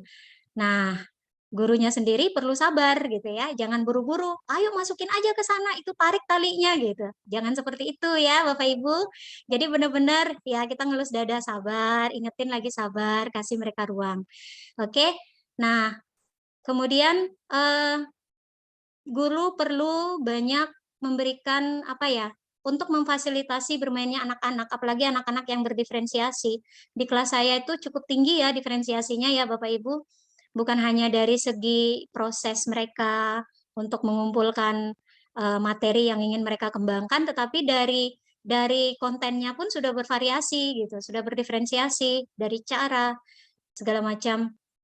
Nah, di sini kita perlu menghargai ya, menghargai kebutuhan, minat, kemudian tahapan anak-anak kita, masing-masing anak-anak kita, mereka akan memiliki tahapan yang berbeda-beda tentunya ya. Nah, ini perlu kita menentukan strategi-strategi yang beragam. Makanya tadi ada invitasi, kemudian guru juga menyiapkan banyak sumber gitu untuk menjadi sumber inspirasi anak-anak, sehingga mereka merasa puas gitu, rasa keingintahuan itu bisa terpuaskan. Kalau di kelas anak kami ketika dia mungkin kesulitan, dia sudah bisa, Bu Guru, boleh saya pinjam laptopnya? Adik mau cari gambar ini, adik mau gambar ini tapi nggak tahu caranya gitu. Mereka sudah terbiasa seperti itu, ya. Nah, jadi mereka tahu apa yang harus mereka lakukan ketika mereka membutuhkan sesuatu. Mereka tidak diam saja, mereka juga lebih komunikatif. Oke, kita next ya. Ya, Bapak Ibu, ini tadi bagaimana kesan dan respon. Walaupun cukup singkat ya, kita banyak terpotong dengan PJJ, kemudian ketika masuk anak-anak PTM terbatas gitu ya. Tetapi kami melihat respon anak-anak ketika kita menerapkan pembelajaran merdeka ini, anak-anak itu luar biasa ya. Anak-anak itu antusias sekali, bahkan ada sudah jam pulang mereka tidak mau pulang Bapak Ibu. Sampai mereka bilang, Bu Guru usul dong sama Pak Guru, kita mundur aja pulangnya 18 jam aja di sekolah, ada yang minta 12 jam aja gitu. Bu Guru, Pak Guru jangan pulang dulu. Bahkan ada waktu masih PTM terbatas, kenapa sekolahnya cuma sebentar-sebentar, sekolah aja setiap hari gitu ya. Jadi tidak ada lagi istilah orang tua itu susah gitu loh bangunin anaknya pagi untuk ke sekolah. Bahkan yang ada, ini ada pengalaman kelas lain ya, saya cerita sedikit, izin. Itu ibunya ditanya sama anaknya, "Mama susah ya bangun pagi biar adik bisa lebih pagi sekolah? Nanti adik bangun lebih pagi deh, adik bantu biar mama bisa cepat antar adik ke sekolah," gitu. Jadi sampai seperti itu antusiasnya mereka. Kenapa? Karena di sekolah itu mereka merasa mendapat ruang. Jadi tidak ada anak yang merasa apa ya, ide-idenya, kebutuhannya itu tidak terakomodir. Jadi mereka benar-benar happy gitu, mereka senang, senang banget. Kemudian kreativitas. Nah, ketika kita beri ruang anak-anak ya, mohon maaf Bapak Ibu, dalam Merdeka Belajar ini kita tidak bisa lagi memaksakan pemikiran atau tujuan dari guru ya. Yang ada adalah kebutuhan dan tujuan dari anak didik kita untuk mereka memanajemen belajar dan bermainnya. Nah, ternyata ketika kita hargai ya, ruang itu kita hargai, kita berikan, anak-anak itu kreativitasnya luar biasa loh Bapak Ibu. Ya, jadi ini adalah salah satu hasil anak-anak bermain dengan luspat. Kami menggunakan luspat di sekolah, jadi bahan-bahan natural, bahan bermain natural yang bisa mereka bongkar pasang, bisa mereka rangkai menjadi berbagai bentuk. Ini kalau di pandangan Bapak Ibu, boleh deh responnya sedikit ya. Bunda Arika, kita masih punya waktu? Masih berapa menit lagi? Ampura Bunda, sudah habis waktunya nih sekarang akan ada sesi tanya jawab. Oke, apakah kita akan tutup atau masih ada perpanjangan waktu, Bunda Arika? Boleh saya kasih waktu lagi 1 menit, bagaimana Bunda? Oke, ya, ini sudah hampir slide terakhir juga. Ya, Gitu. jadi ini di permainan luspat ini mereka buat rumah ibadah ya kalau nggak salah waktu itu.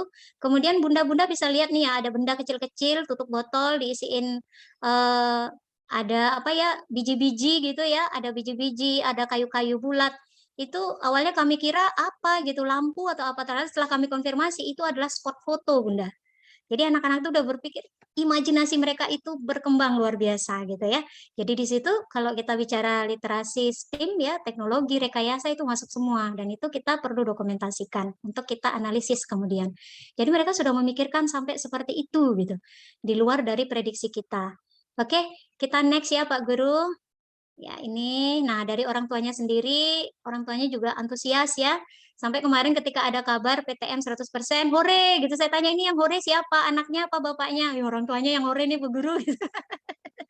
Wah, orang tuanya yang hore karena anak saya sampai capek gitu jawab, kapan sekolahnya penuh Pak gitu. Adik suka sekolah kapan gitu. Ya, jadi itu menggembirakan. Kemudian ini yang penting. Jadi dari apa yang kita lakukan itu terjadi perubahan perilaku dan sikap anak. Bukan hanya di sekolah, tetapi juga di rumah gitu ya. Karena mereka kita ajak untuk memaknai apa yang mereka pelajari di sekolah supaya mereka bisa terapkan juga di rumah. Kemudian orang tua juga lebih antusias untuk berkomunikasi dengan guru dalam hal bagaimana melakukan pendampingan, memfasilitasi anak-anaknya di rumah.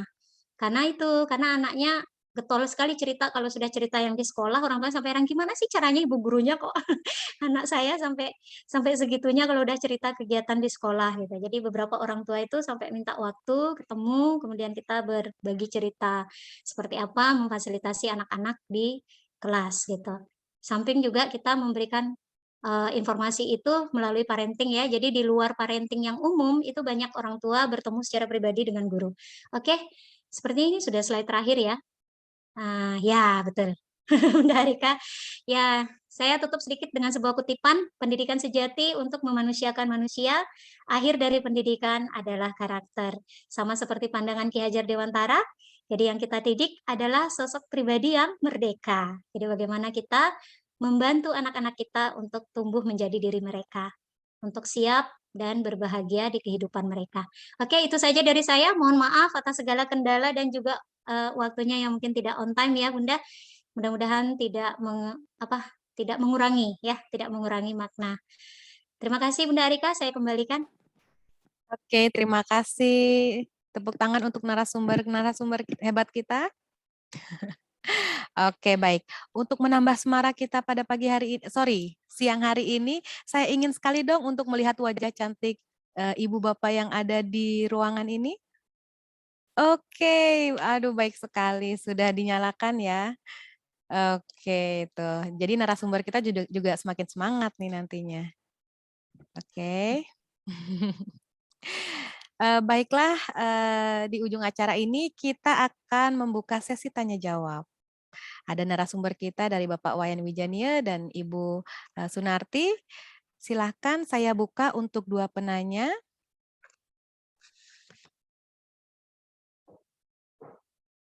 Apakah ada yang ingin bertanya? Silakan Ibu. Raise hand atau langsung menyalakan meng-unmute. Oke, Ibu Insyafiatu Faridah. Baik, silakan Ibu. Mohon maaf, tolong di-unmute dulu Bunda.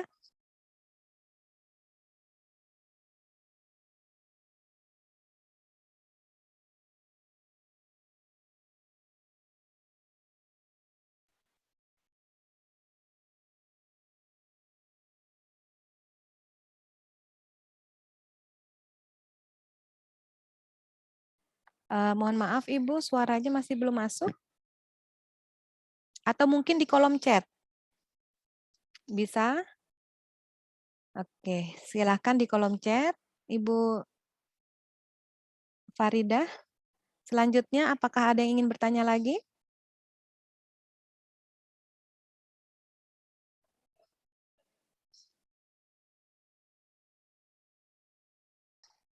Oke, baik. Ibu Dewayu Trisna. Silakan Ibu Dewayu Trisna.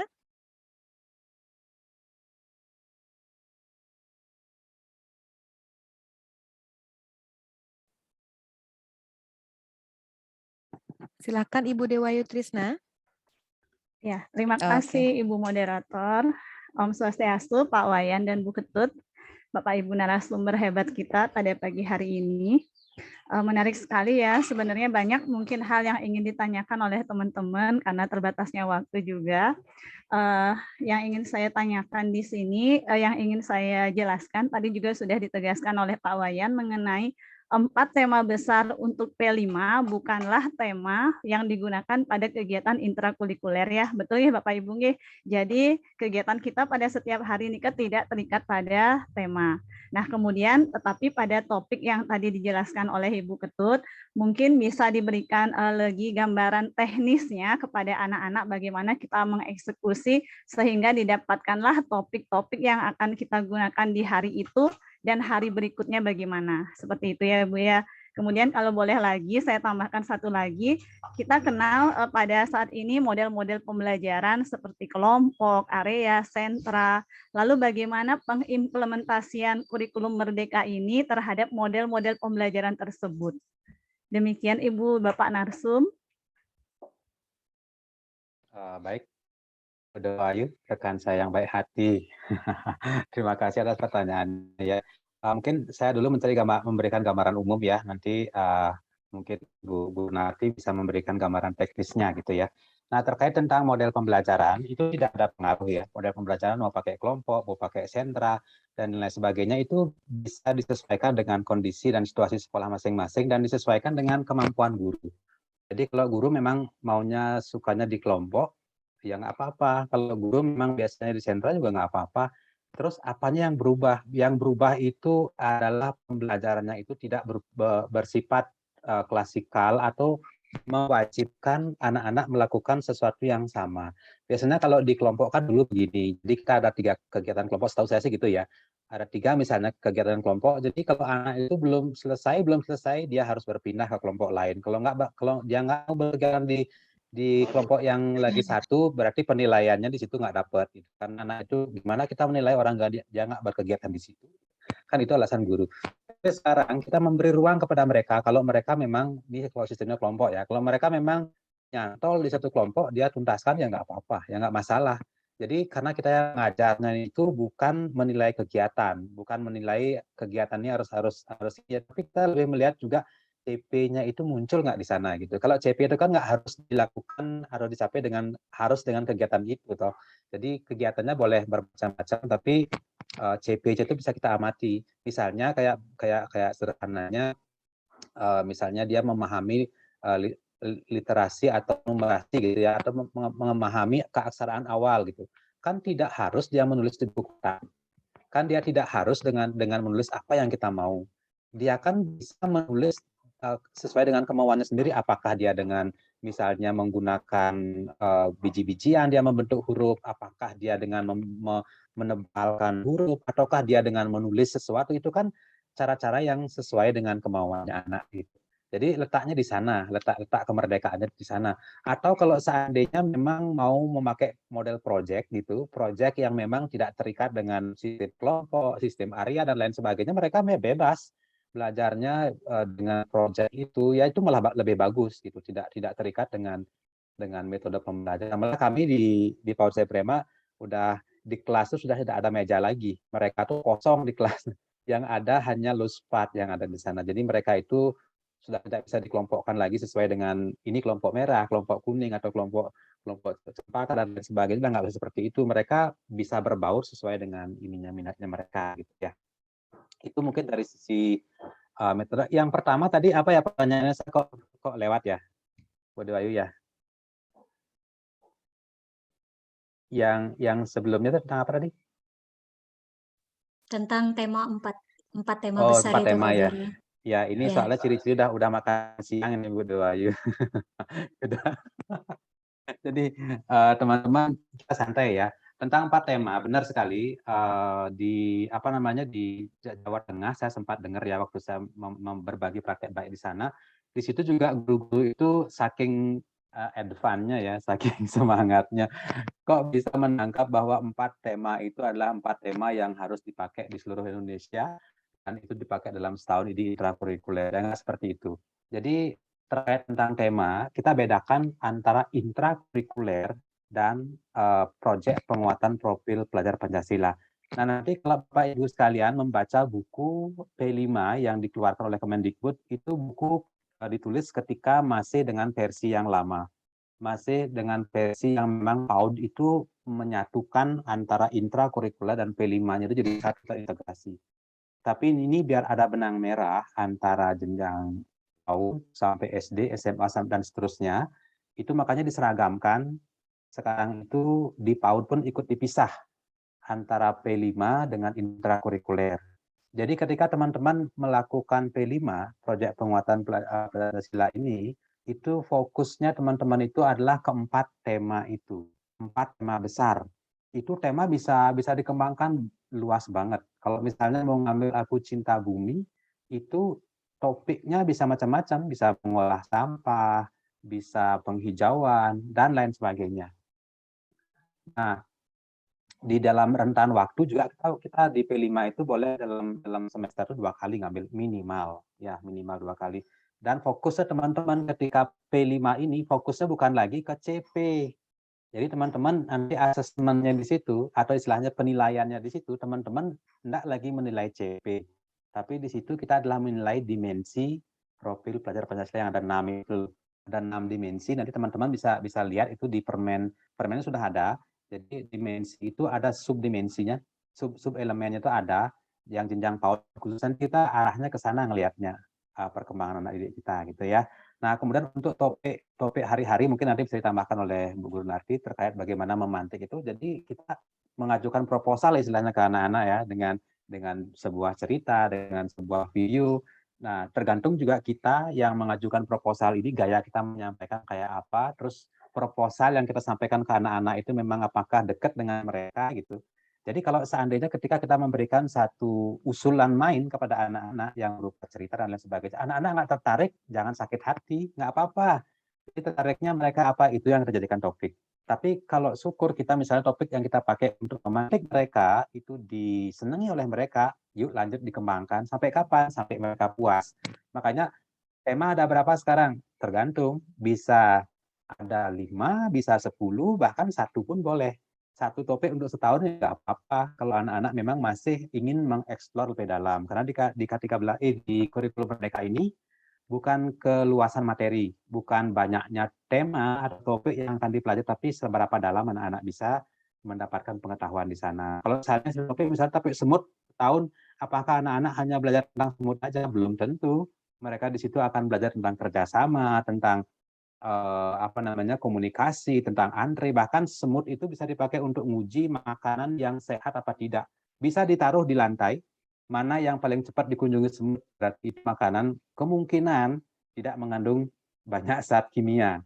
Tapi saya juga sudah pernah mencoba ya, kalau ada makanan yang tidak disentuh semut berarti itu sudah tidak sehat.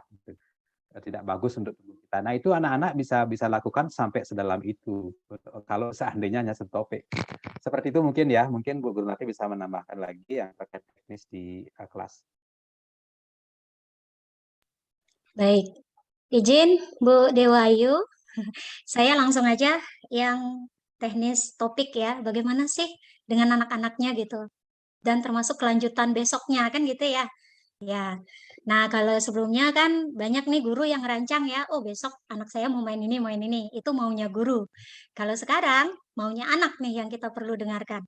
Caranya bagaimana? Itu tadi, sumber belajar yang kita proposal kita ke anak-anak ya. Nah, itu sebenarnya dalam rangka untuk menginspirasi mereka, memantik ide mereka. Itu bisa melalui pembacaan buku ya, melalui berbasis buku, kita baca buku bersama, atau bisa juga dengan menonton video, bisa sumbernya dari video. Kalau anak yang misalnya auditori, nah ini kita dari awal memang sudah belajar juga memfasilitasi dengan melihat ini ya latar belakang anak ya, kesiapan belajar mereka juga. Jadi anak yang tipikalnya mungkin auditori, bisa kok kita fasilitasi mereka, kita pantik melalui audio ya, mungkin dengan lagu atau apa gitu ya. Kemudian yang kami sudah lakukan itu yang berbasis lingkungan pernah, dan itu anak-anak responnya luar biasa ya. Yang tadinya kita berpikir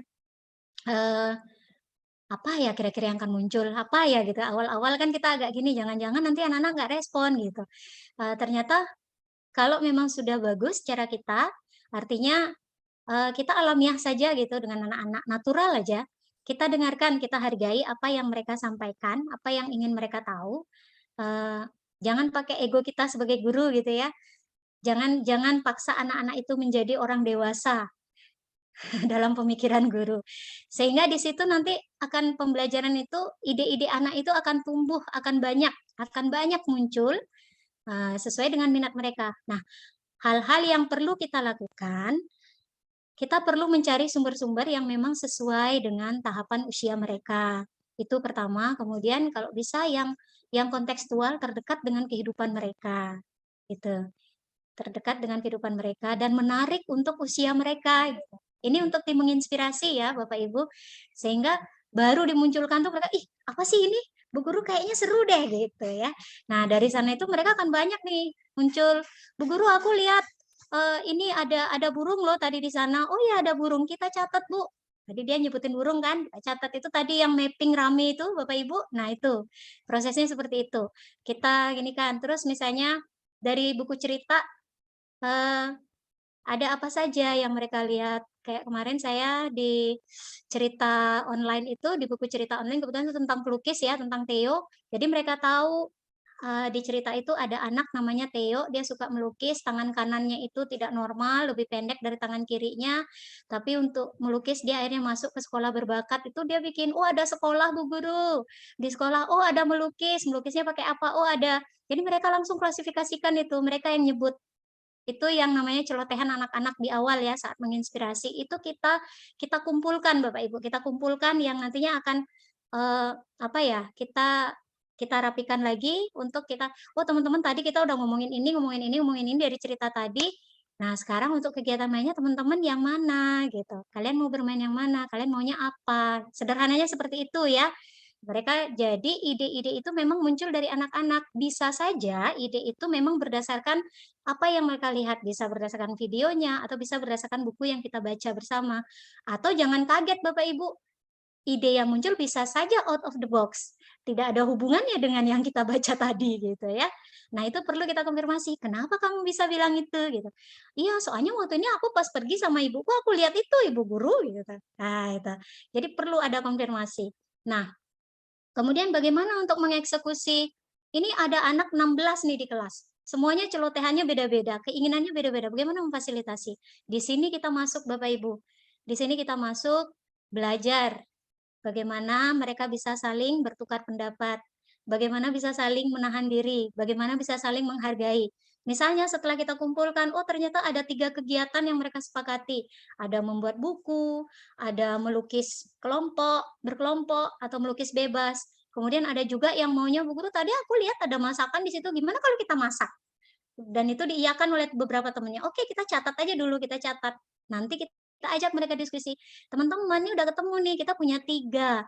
Ada yang mau buku, ada yang mau ini, ada yang mau ini. Coba sekarang kita sepakati, teman-teman maunya yang mana dulu gitu. Boleh. Nah, itu prosesnya kita mengedukasi mereka juga.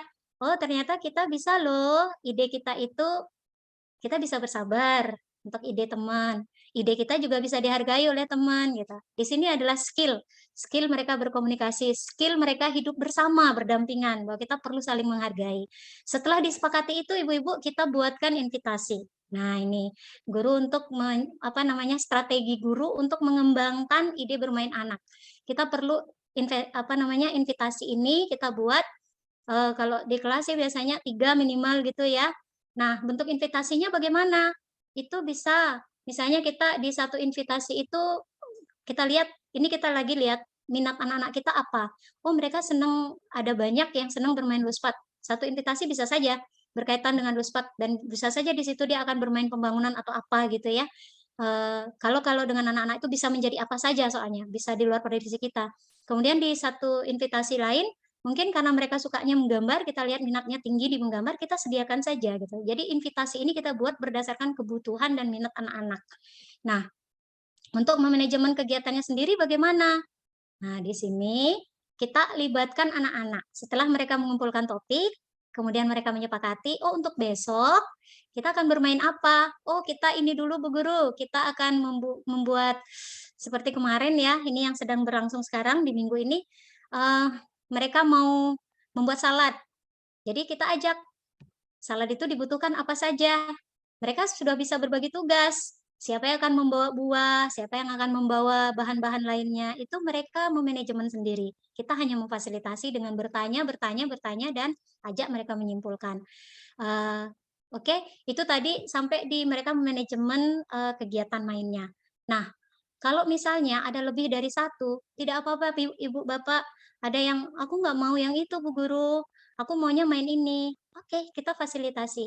Kita fasilitasi. Karena tujuan pembelajaran yang kita buat di dalam, kalau sekarang kan ada modul ajar ya Bapak Ibu di Merdeka Belajar itu tujuan itu tidak harus dicapai dengan satu kegiatan yang serupa. Itu bisa saja melalui kegiatan yang berbeda gitu. Bahkan, ini bahkan ya, kalau yang lebih berdiferensiasi lagi, yang benar-benar kita teaching at the right level, ada anak dia tidak mau belajar seperti temennya. Nggak mau aku yang itu Bu Guru, aku maunya kayak gini, aku maunya main ini. Kita fasilitasi Bapak Ibu, kita fasilitasi, nanti kita observe. Dari kegiatan main itu kita catat apa yang muncul, perilaku-perilaku dia yang muncul. Yang memang misalnya perlu kita kuatkan, bisa kita kaitkan, kita berikan scaffolding di kegiatan berikutnya. Kemudian besoknya mau ngapain, bagaimana caranya memfasilitasi. Itu tadi, di akhir belajar, bahkan di tengah dia berproses itu sebenarnya sudah bisa kita untuk melakukan komunikasi dengan anak-anak. Apakah dia kegiatan main hari ini dituntaskan langsung hari ini, atau dia masih ingin berkelanjutan. Saya punya pengalaman Bapak Ibu, anak saya membangun bandara itu bisa berubah sampai 7 versi Bapak Ibu. Itu dari masih PTM terbatas di awal, kemudian kena PJJ lagi, kemudian masuk lagi PTM terbatas sampai ke PTM 100% baru dibongkar. Baru boleh dibongkar.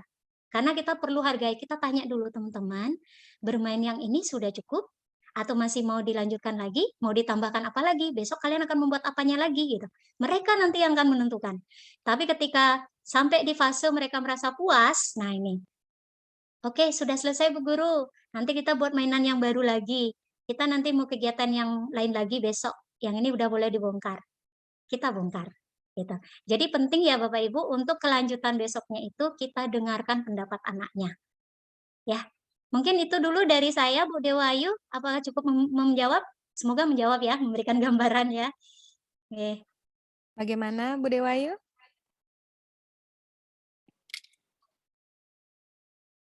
Apakah sudah terjawab dari kegalauan Ibu Dewayu Trisna? Oke, sepertinya masih unmute ya. Oh, Oke, iya. sip. Mohon maaf, saya susah unmute dari tadi ya, perlu izin dulu.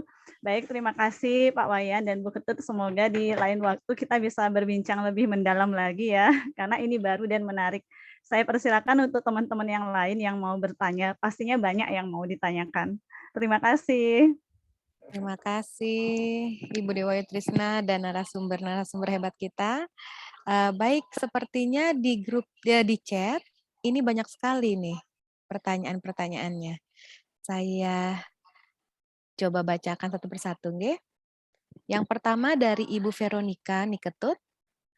Berapa idealnya perbandingan guru dan murid mengingat kita akan menghadapi kemauan anak yang berbeda-beda? Terima kasih Bapak dan Ibu narasumber. Baik, silahkan mungkin dari Bapak Wayan Wijania. Baik, izin Bunda Arika, kalau saya langsung itu memang akan semakin optimal ya. Tapi kalau guru profesional itu satu guru berbanding 15. Jadi itu ya 15 anak itu masih bisa terhandle, cuman kita masih perlu penyesuaian ya. Nanti kalau merdeka belajar, merdeka bermain itu teman-teman jangan langsung ujuk-ujuk langsung ingin wow gitu ya. Jadi ada proses-proses yang teman-teman harus lalui dulu. Ada namanya anak-anak ketika kita memberikan mereka ruang untuk merdeka, kadang-kadang mereka agak sedikit akan barbar di depan. Mereka itu akan mencoba dan lain sebagainya. Di sini perlu pemahaman guru bahwa anak itu bukan anak nakal. Jadi itu ada satu fase namanya fase eksplorasi yang mana anak itu ingin mencoba dulu. Ketika anak-anak seperti itu, tugas kita di situ bukan langsung mengasesmen atau menilai. Tugas kita di situ cukup untuk ngajak mereka rapi-rapi saja. Makanya nanti di awal kalau seandainya anak-anak kita masih di fase eksplorasi, itu jangan terlalu banyak memberikan mereka media, berikan media-media yang aman, berikan media-media yang sederhana dan mudah dirapikan. Nah, jadi kita berproses, jangan langsung kita memberikan yang banyak, yang ramai, itu nanti kita stres sendiri. Ya. Dan proses eksplorasi ini anak-anak harus ini ya, harus puas dia, dan masing-masing anak itu matangnya berbeda, tidak matang di hari yang sama, tak bisa. Jadi mungkin ada satu anak yang sudah puas dengan mengeksplorasi benda-benda di sekitarnya, dia ketemu dengan temannya yang dieksplor itu tidak hanya benda-benda ya, bahkan temannya sendiri juga dia akan mengenal temannya dan lain sebagainya. Di situ guru perlu mengenali tahapan-tahapan itu sehingga nanti gimana nih kurikulum Merdeka ini membuat saya pusing, membuat saya kacau. Dan juga nanti ada istilahnya well organized chaos class. Jadi kelas itu kelihatannya berantakan banget, kacau banget kelihatan. Yang ngerti kelas itu asik adalah guru dan anaknya. Jadi jangan sampai kita gara-gara takut dilihat oleh orang tua, takut dilihat oleh pengawas dan lain sebagainya, kelas itu harus rapi. Itu justru di situ kita akan mencukuri kreativitasnya anak-anak. Sampaikan pemahaman bahwa well organized chaos itu adalah kelas yang fun, tapi yang ngerti adalah anak dan guru. Disitulah proses pembelajaran yang benar. Mungkin seperti itu ya, sehingga rasio itu nanti bisa diperkirakan, bisa diatur.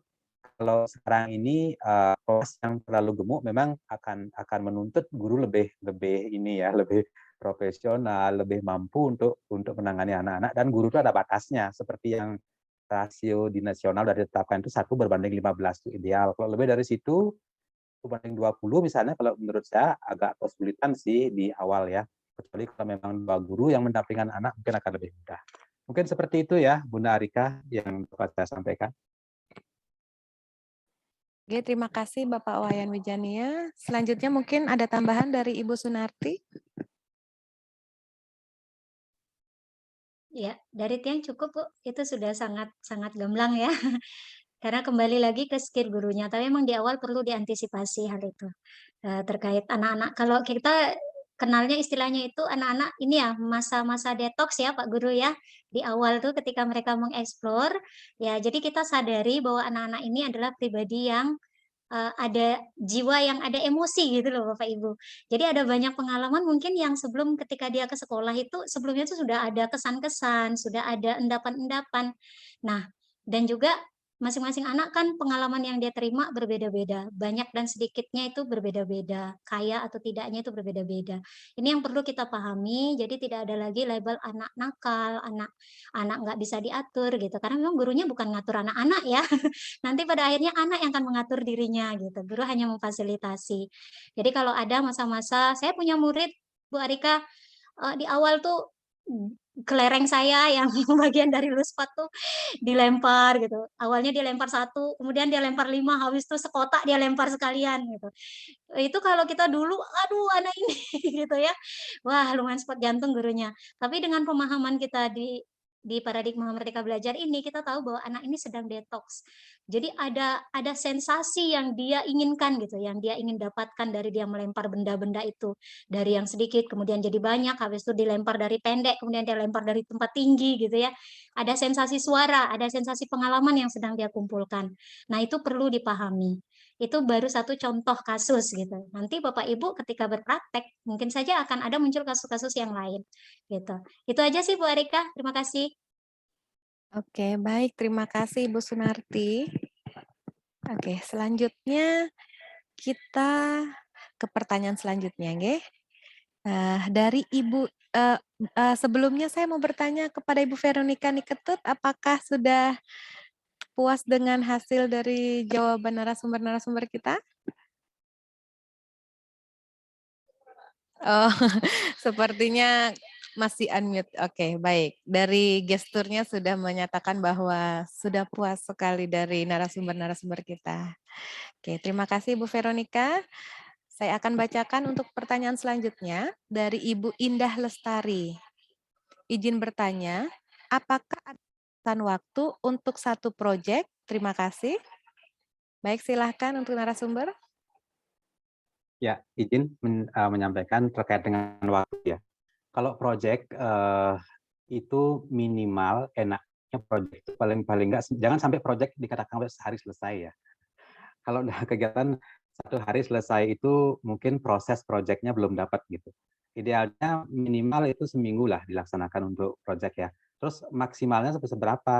Jadi proyek itu yang ideal itu mulai dari rasa penasarannya anak-anak, terus kita fasilitasi dengan kegiatan. Gagal itu adalah sebuah proses. Kemudian kapan endingnya? Endingnya adalah ketika anak-anak itu sudah puas. Dia sudah menemukan jawaban atas rasa penasarannya dia. Nah, ini bisa sebulan, bisa 2 bulan, bahkan di sekolah-sekolah yang maju satu proyek itu bisa 3 tahun, nggak selesai gitu.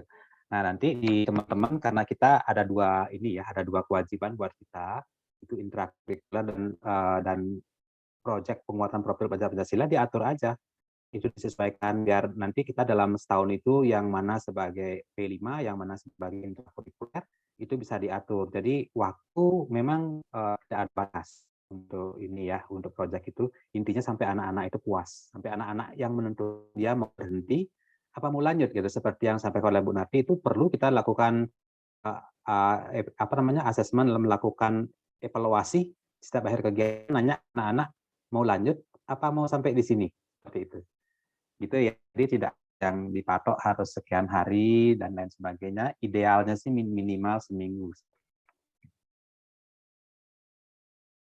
Oke, terima kasih banyak Bapak Wayan Wijania. Apakah dari Ibu Sunarti ada tambahan atau sudah cukup? Cukup Mbak Rika. Oke, terima kasih banyak Ibu Sunarti. Karena waktu kita juga sudah menunjukkan pukul 12.47. Selanjutnya saya akan memaparkan kesimpulan dari kegiatan kita pada siang hari ini. Baiklah, pada kurikulum Merdeka, kita mengajar sesuai dengan situasi dan kondisi anak. Maka di setiap kecamatan pun akan berbeda terkait kurikulum di lembaga, sehingga pembelajaran diharapkan disesuaikan dengan kebutuhan anak, dan pada kurikulum sendiri lebih kepada pendalaman materi, bukan perluasan materi, serta menekankan soft skill dan karakter. Betul seperti itu, Bapak Wijania? Iya, betul sekali. Oke, dan jangan lupa juga selalu memberikan anak pertanyaan pemantik untuk mendapatkan ide-ide kreatif dari si anak sendiri. Dan nantinya kita ingin anak-anak kita tumbuh menjadi anak-anak yang hebat dan luar biasa sesuai dengan minat dan bakat mereka. Maka pendidikan hendaknya untuk memanusiakan manusia. Begitulah dari hasil Ibu narasumber kita, Ibu Sunarti. Selanjutnya kita juga hendaknya membuat anak untuk ketagihan belajar, bukan membuat anak takut, dan membuat anak merindukan sekolah, bukan menjauhi sekolah. Baiklah, demikian tadi sudah kita simak pemaparan dari narasumber-narasumber kita yang hebat.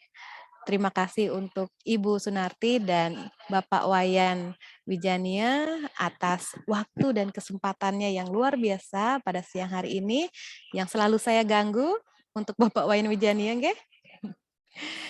Oke, sebelum kita tutup acara, kita foto bersama dulu. Baik untuk ibu-ibu, bapak-bapak yang ada di ruangan ini, silahkan untuk membuka kamera.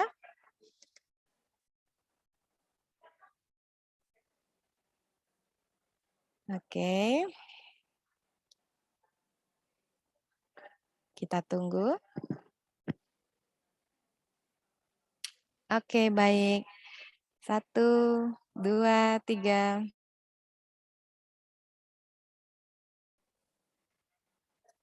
Oke, terima kasih.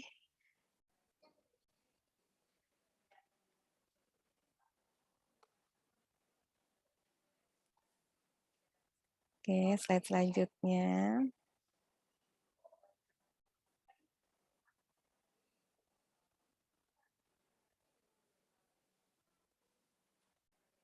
Oke.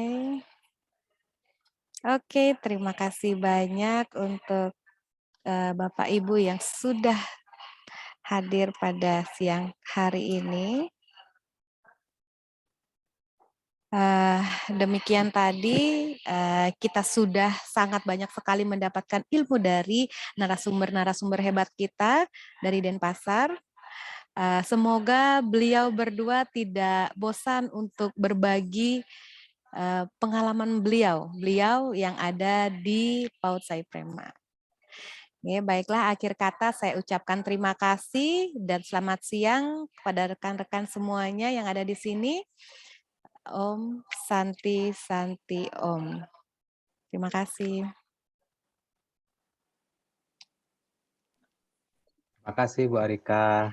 Oke, terima kasih kasih. banyak Bapak Wayan. Pak Terima Ketut. kasih. Ketut udah ya, Kasih, nah, Bu gimana Sunarti. kabar? Pak Tut. Pak Tut kan Nge-freeze kayaknya Pak Tut ya. Nge-freeze beliau. Tadi sempat raise hand ya beliau. Oh ya, iya. titip salam Bunda Arika, ini ada teman kita dari Tanah Laut ya, Bunda Indah. Halo Bunda Indah. Halo Bunda Indah. Kembarannya Tanah Laut ya, Tanah Laut. Oh Tanah Laut. Oh saya ke sana nikah Bunda. Bunda Indah, salam ya sama teman-teman di Kalimantan ya. Oh Kalimantan. Oh Tanah Laut. Saya kira Tanah Laut Ibu. Ini dari seberang. Oh, dari seberang ini dari seberang ya, Oh Bunda iya, Indah iya. Lestari. Oke, luar biasa sekali Bunda Indah. Terima kasih banyak atas partisipasinya. Baik, silakan untuk ibu-ibu dan bapak-bapak bagi yang sudah ingin keluar dari Zoom dipersilakan.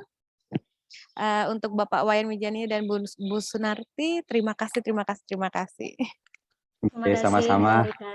Mohon maaf kalau ada yang kurang-kurang ya. Yang izin pamit kalau gitu ya, Bunda ya. Nggih. Sukses dan tetap semangat bagi kita semua ya. Sampai ketemu lagi dari kesempatan. Sampai ketemu Pak Tut. Lambe-lambe. Saya juga pamit ya, Bunda. Sukses Bapak Ibu Bunda. semua, terima kasih. Sukses.